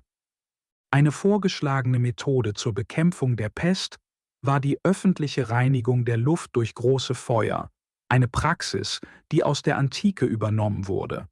Einige Institutionen, wie Klöster, vermieden erfolgreich Infektionen, indem sie sich isolierten und ihre Tore verschlossen. Doch die Wirksamkeit solcher Maßnahmen wurde durch den Glauben untergraben, dass feuchte, dicke Luft gegen die vermeintlichen astrologischen Kräfte schützen könnte, die als Ursache der Pest angesehen wurden. Die medizinischen und intellektuellen Gemeinschaften des 14. Jahrhunderts waren stark von der Astrologie beeinflusst. Viele glaubten, dass der Schwarze Tod von einer seltenen himmlischen Konstellation ausging. Laut dem prominenten Arzt Guy de Chauliac war eine große Konjunktion von Saturn, Jupiter und Mars im Wassermann am 24. März 1345 ein kritischer Auslöser für die Pest. Obwohl sich Experten über den genauen Zeitpunkt und die Details der Konstellation uneinig waren, war die Überzeugung weit verbreitet, dass solche planetarischen Konjunktionen katastrophale Ereignisse wie Seuchen, Revolutionen oder Naturkatastrophen vorhersagten. Diese Überzeugungen wurden damals nicht als bloßer Aberglaube abgetan. Die Astrologie war, ähnlich wie die Alchemie, eng mit umfassenderen philosophischen Ideen über eine universelle Lebenskraft verbunden, die alle Dinge miteinander verbindet. Antike Denker, darunter griechische Philosophen, hatten vorgeschlagen, dass Himmelskörper durch diesen verbundenen kosmischen Organismus irdische Ereignisse beeinflussen. Während die moderne Wissenschaft viele spezifische Behauptungen der mittelalterlichen Astrologie ablehnt, finden sich die breiteren Ideen über natürliche Zusammenhänge in zeitgenössischen naturphilosophischen Konzepten wieder. Leider überschritten die Astrologen des Mittelalters mit zunehmend spekulativen und mystischen Berechnungen die Grenzen des Wissens. Ihre übertriebenen Behauptungen überschatteten oft die legitimen Einsichten früherer Denker und reduzierten die Astrologie zu einer Mischung aus Aberglaube und missverstandener Wissenschaft. Kapitel 7 – Der Ursprung der Quarantäne. Guy de Chauliac, ein angesehener Arzt des 14. Jahrhunderts, war der Ansicht, dass der Schwarze Tod in erster Linie durch den Einfluss planetarischer Konjunktionen verursacht wurde, die bedeutende Umweltveränderungen hervorriefen. Dies betrachtete er als Hauptursache, während sekundäre Faktoren Ungleichgewichte im Körper, verdorbene Flüssigkeiten und körperliche Schwächen einschlossen. Nach seiner Theorie veränderten diese Zustände die Luft und andere Elemente, was toxische Substanzen in Richtung der inneren Organe, insbesondere der Lunge und des Herzens, trieb. Dies führte zu Fieber, blutigem Auswurf, geschwollenen Lymphknoten und Beulen. Chauliac erkannte die ansteckende Natur der Pest und empfahl Schutzmaßnahmen wie Reinigungskuren, Aderlass und die Reinigung der Luft durch Feuer. Wahrscheinlich riet er Papst Clemens VI., sich während des Ausbruchs zu isolieren. Clemens' Vorsichtsmaßnahmen und seine Großzügigkeit gegenüber der Bevölkerung von Avignon, wie die Finanzierung medizinischer Versorgung und die Unterstützung der Armen, machten Avignon zu einer der am besten unterstützten Städte während der Krise. Zu den medizinischen Behandlungen in Avignon gehörten Blutabnahmen, das Aufschneiden und Ausbrennen von Beulen, was oft Leben rettete. Ein weiterer prominenter Arzt, Galeazzo di Santa Sofia aus Padua, behandelte ebenfalls Pestopfer, unter anderem in Wien. Er unterschied mit bemerkenswerter Klarheit für seine Zeit zwischen Pestilenz, Epidemien und Endemien. Es gibt eine Unterscheidung, die ich festgestellt habe, zwischen Pestilenz, Epidemien und Endemien, jede mit ihrer eigenen Natur und Herkunft. Die Pestilenz ist vielleicht die geheimnisvollste, geboren aus einer unbekannten Verderbnis der Luft. Sie ist nicht an eine einzige Krankheit gebunden, sondern zeigt sich in verschiedenen Formen, die Chaos und Leid verbreiten. Ich habe beobachtet, dass Pestilenz oft seltsamen Naturphänomenen folgt, blutroten Himmeln, plötzlichen Wetterveränderungen oder ungewöhnlicher Windstille. Solche Zeichen scheinen ihr Kommen zu verkünden, begleitet von Fiebern, die ich als nervös oder septisch einstufe. Epidemien sind gezielter und entstehen ebenfalls aus verdorbener Luft, verursachen jedoch eine einzige, weit verbreitete Krankheit, wie die Grippe. Diese Wellen des Leidens fegen unaufhaltsam über Regionen hinweg, treffen reich und arm gleichermaßen und verschonen niemanden. Endemien hingegen sind lokalisierter. Ihre Ursprünge liegen nicht in der Luft, sondern in der Erde oder im Wasser. Vergiftete Brunnen oder kontaminierte Böden führen zu Krankheiten, die an bestimmten Orten verharren und das Land in ihrem Griff halten. Im Gegensatz zu Epidemien oder Pestilenz bleiben Endemien an ihre Quelle gebunden, als ob sie von der Hand der Natur selbst festgehalten würden. Santa Sofia führte diese Phänomene auf eine Mischung aus kosmischen und irdischen Einflüssen zurück. Er betonte die Rolle planetarischer Konjunktion, die weithin als Einflussfaktor auf die Atmosphäre und die menschliche Gesundheit angesehen wurden. Weitere Faktoren umfassten den Zerfall organischer Materie und lokale Umweltveränderungen. So schlug er beispielsweise vor, dass verrottende Heuschrecken, die an Land gespült wurden, in Kombination mit diesen kosmischen und irdischen Einflüssen die große Sterblichkeit ausgelöst haben könnten. Laut Galeazzo di Santa Sofia waren alle durch die Pest verursachten Fieber fauliger Natur. Er glaubte, dass diese Fieber hauptsächlich durch die Verderbnis des Blutes im Herzen entstanden, die nach dem Einatmen kontaminierter Luft auftrat. Während er erkannte, dass die orientalische Pest oft während der Pestilenz auftrat und dabei gesundheitsgefährdende Eigenschaften annahm, stellte er fest, dass sie auch durch andere Ursachen, einschließlich Ansteckung, entstehen konnte. Michael Savonarola, ein Professor in Ferrara im Jahr 1462, bot Erkenntnisse, die mit dem modernen medizinischen Verständnis übereinstimmen. Er betonte die Anfälligkeit des Körpers für pestilenzielle Infektionen als Ursache für die vielfältigen Symptome, die während Ausbrüchen beobachtet wurden. Außerdem hob er die Bedeutung der Ansteckung als Grundlage für das Verständnis und die Definition der Pest hervor. Ähnlich trug Valescus von Taranta, ein angesehener Arzt, der während des Wiederauftretens der Pest im Jahr 1882 in Montpellier praktizierte, mit seinen Beobachtungen und Empfehlungen dazu bei, spätere medizinische Abhandlungen über die Pest im 15. und 16. Jahrhundert zu prägen.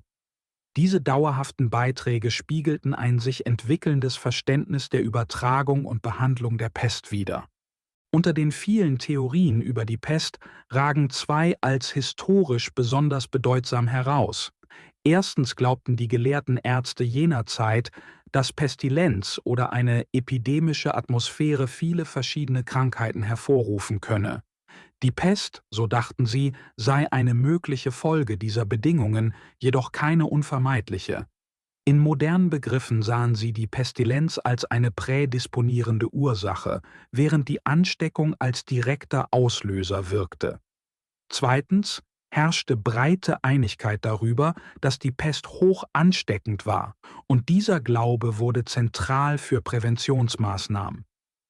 Mit wachsendem Bewusstsein für Ansteckung begannen die Menschen zu erkennen, dass der Kontakt mit Infizierten vermieden werden sollte, um die Ausbreitung der Krankheit zu verhindern. Die erschreckende Erinnerung an den schwarzen Tod oder die große Sterblichkeit motivierte Nationen dazu, Maßnahmen zum Schutz ihrer Bevölkerung zu ergreifen, noch bevor das 14. Jahrhundert endete und die Auswirkungen der Pest vollständig abgeklungen waren. Die ersten aufgezeichneten Regelungen zur Eindämmung der Pest wurden am 17. Januar 1374 von Viscount Bernabo erlassen. Diese Vorschriften forderten, Pestkranke aus den Städten zu entfernen und auf dem Land zu isolieren, wo sie entweder genesen oder sterben würden. Pflegende mussten sich für 10 Tage in Quarantäne begeben, bevor sie in die Gesellschaft zurückkehren durften. Priester hatten die Aufgabe, die Kranken zu identifizieren und sie speziellen Kommissaren zu melden. Versäumnisse wurden mit schweren Strafen, einschließlich der Beschlagnahmung von Eigentum und Hinrichtung, geahndet.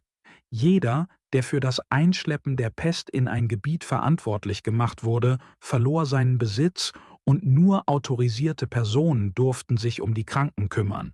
Bei Zuwiderhandlung drohten ebenfalls Tod und Konfiskation. Diese strengen Maßnahmen spiegelten den harschen Geist des 14. Jahrhunderts wider und betonten Isolation und Kontrolle. Es wurde beispielsweise berichtet, dass Mailand während der großen Sterblichkeit weitreichende Verwüstungen vermied, indem es 3 infizierte Häuser verbarrikadierte und so den Ausbruch eindämmte. Viele Familien schützten sich ebenfalls durch strikte Isolation. Auch wenn diese Regeln großes Leid verursachten, wie in der Stadt Reggio zu beobachten war, blieb Bernabo standhaft. Als die Pest 1383 erneut ausbrach, untersagte er Menschen aus betroffenen Gebieten, sein Territorium zu betreten, unter Androhung der Todesstrafe. Obwohl der Erfolg dieser Maßnahmen ungewiss ist, halfen sie wahrscheinlich zumindest teilweise. Zu dieser Zeit hatte sich die Pest in eine weniger virulente Form gewandelt. Sie breitete sich nicht mehr wie zu Hochzeiten des Schwarzen Todes aus, als Luftpartikel aus den Lungen der Infizierten ganze Städte kontaminieren konnten. Stattdessen ähnelte sie stärker dem heutigen Verständnis von ansteckenden Krankheiten, wobei sie hauptsächlich durch direkten Kontakt übertragen wurde, was Isolation innerhalb von Haushalten zu einer wirksamen Eindämmungsmethode machte.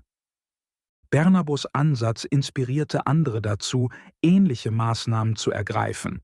Das 14. Jahrhundert, geprägt von wiederholten Pestausbrüchen, war eine besonders geeignete Zeit, um starke staatliche Reaktionen auf die Krankheit zu fördern. Bis 1999, als die Pest in Italien erneut ausbrach, hatte sie die Region bereits 16 Mal heimgesucht, ohne die zusätzlichen Ausbrüche von Masern und Pocken zu zählen. In diesem Jahr erließ Viscount John neue Vorschriften, die milder als Bernabos, aber dennoch auf Prävention ausgerichtet waren. Viscount John verkündete, Wie ich es sehe, müssen wir, um unser Volk zu schützen, bestimmte Maßnahmen ergreifen, jedoch nicht mit der Strenge von Bernabos Verordnungen. Erstens, es dürfen keine Fremden aus infizierten Gebieten in unsere Stadt gelassen werden. Unsere Tore müssen unter wachsamer Beobachtung bleiben. Wir können nicht zulassen, dass die Pest unbemerkt unsere Schwelle überschreitet. Für Häuser, in denen die Krankheit bereits ausgebrochen ist, schlage ich vor, dass diese mindestens 8 bis 10 Tage lang durchlüftet werden. Schädliche Dämpfe, die darin verweilen, müssen durch Feuer und Räucherung mit aromatischen Substanzen vertrieben werden. Stroh, Lumpen und ähnliche Materialien, die die Krankheit beherbergen könnten, sind ohne Zögern zu verbrennen. Betten, die von Erkrankten genutzt wurden, sollen dem Regen oder direktem Sonnenlicht für 4 volle Tage ausgesetzt werden, um sie von jeglicher verbleibenden Pestilenz zu reinigen. Kleidung und Bettwäsche aus infizierten Haushalten dürfen keinesfalls wiederverwendet werden, es sei denn, sie werden gründlich gewaschen und getrocknet, vorzugsweise durch Feuer oder unter der reinigenden Kraft der Sonne. Vor allem aber bitte ich unsere Bürger, so lange wie möglich zu vermeiden, in Häusern zu wohnen, die kürzlich von Pestopfern bewohnt wurden. Diese Maßnahmen mögen einigen als unbequem erscheinen, doch sie sind notwendig, um die Gesundheit, die uns geblieben ist, zu bewahren. Prävention ist unser stärkster Verbündeter in diesem Kampf. Obwohl diese Maßnahmen praktisch waren, stellten sie keinen bedeutenden Schritt hin zu umfassenden, einheitlichen Vorschriften dar. Es scheint, dass die Durchsetzung strenger Trennung in offenen Binnengebieten nahezu unmöglich war, da wirtschaftliche und soziale Verbindungen es schwierig machten, Handel und Reisen vollständig zu unterbinden, selbst unter Androhung schwerer Strafen. Die Natur selbst spielte eine entscheidende Rolle bei der allmählichen Ausrottung der Pest in Westeuropa. Fortschritte in der Landwirtschaft, Landkultivierung und gesellschaftlichen Organisation erschwerten es der Krankheit zunehmend, sich in diesen Regionen zu halten. Im 15. Jahrhundert, als die Pest in Europa noch 17 Mal ausbrach, verlagerte sich der Fokus darauf, ihre Wiedereinschleppung aus endemischen Regionen wie Asien, Afrika und dem osmanisch kontrollierten Griechenland zu verhindern. Besonders die südlichen Handelsstaaten, insbesondere Venedig, das während des Schwarzen Todes stark gelitten hatte, übernahmen die Führung bei der Regulierung des Handels, um das Risiko zu minimieren. Bis zum späten 15. Jahrhundert blieb der Handel mit dem Osten weitgehend unreguliert. Schiffe aus Handelszentren brachten die Pest häufig nach Europa.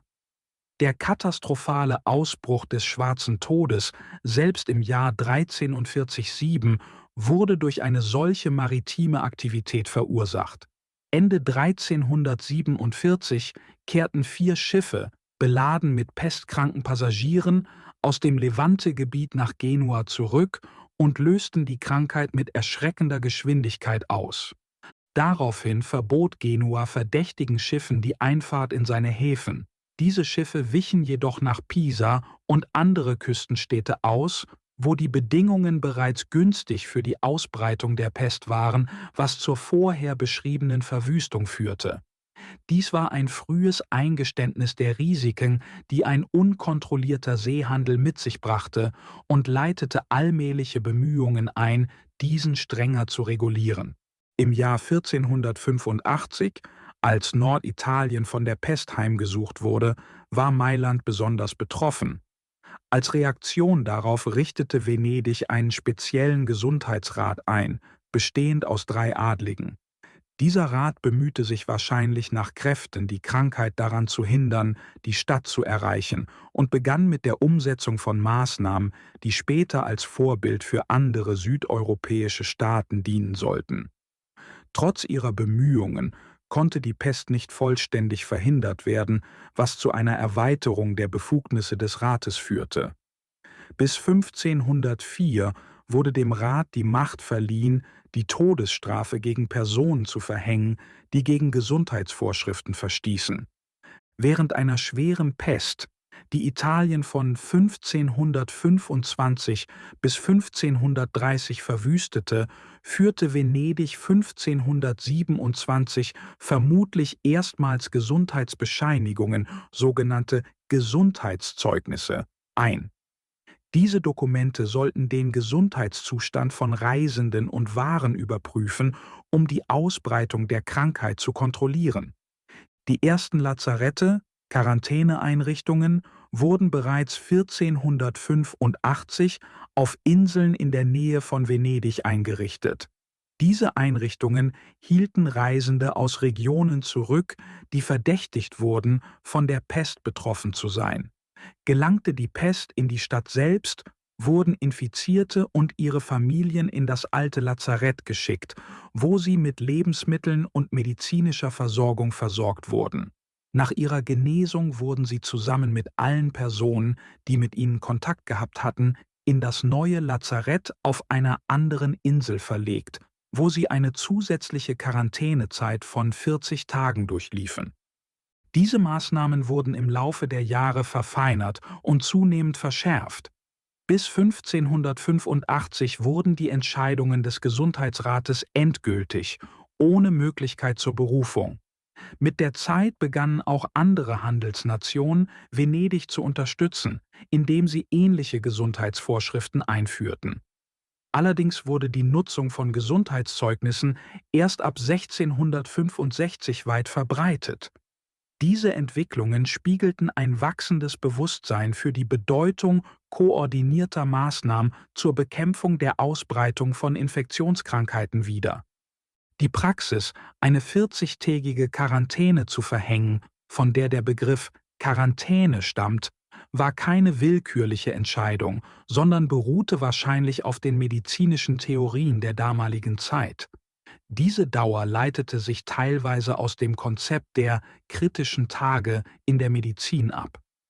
Historisch galt der 40. Tag als bedeutsam für den Verlauf akuter Krankheiten und markierte eine Grenze zwischen akuten und chronischen Zuständen.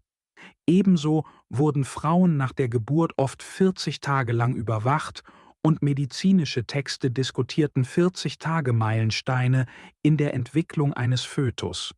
Sogar Alchemisten bezeichneten diesen Zeitraum als philosophischen Monat und glaubten, er besitze transformative Kraft. Da dieser Zeitraum von 40 Tagen allgemein als bedeutsam für natürliche Prozesse angesehen wurde, erschien es logisch, ihn als offizielle Dauer für die Inkubation latenter Ansteckungen festzulegen. Gesundheitspolitische Maßnahmen erforderten klare Richtlinien, selbst wenn diese nicht vollständig durch die Wissenschaft gestützt waren. Theologische und rechtliche Überlegungen beeinflussten diese Entscheidung ebenfalls, insbesondere im 15. Jahrhundert, als solche Argumente großes Gewicht hatten. Biblische Verweise, wie die 40 Tage der Sintflut, Moses Zeit auf dem Berg Sinai und Christi Fasten in der Wüste, stärkten die kulturelle Akzeptanz dieses Zeitrahmens. Zudem könnte der sächsische Begriff einer traditionellen 40-Tage-Frist in rechtlichen Angelegenheiten zur Übernahme beigetragen haben. Unabhängig von ihrem Ursprung wurde die Quarantäne zu einem entscheidenden politischen Instrument im Kampf gegen Krankheiten.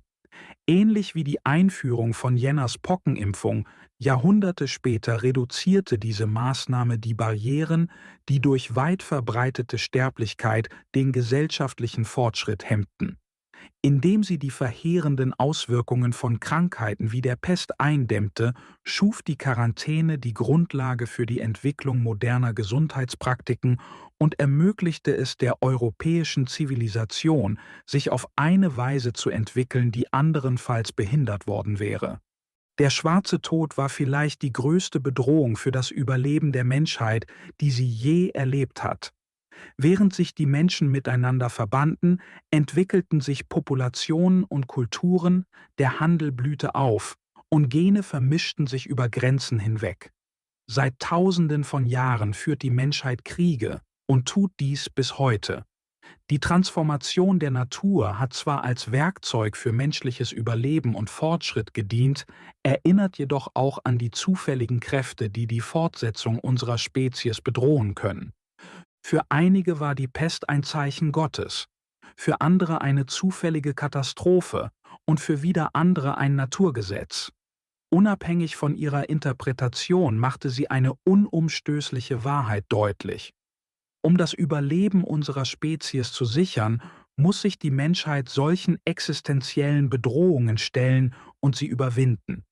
Der Kampf gegen die Pest und ähnliche Feinde ist nicht nur ein historisches Kapitel, er ist eine Verantwortung, die von der Menschheit getragen wird, tief verwoben in die Struktur ihrer Geschichte und ihres Überlebens.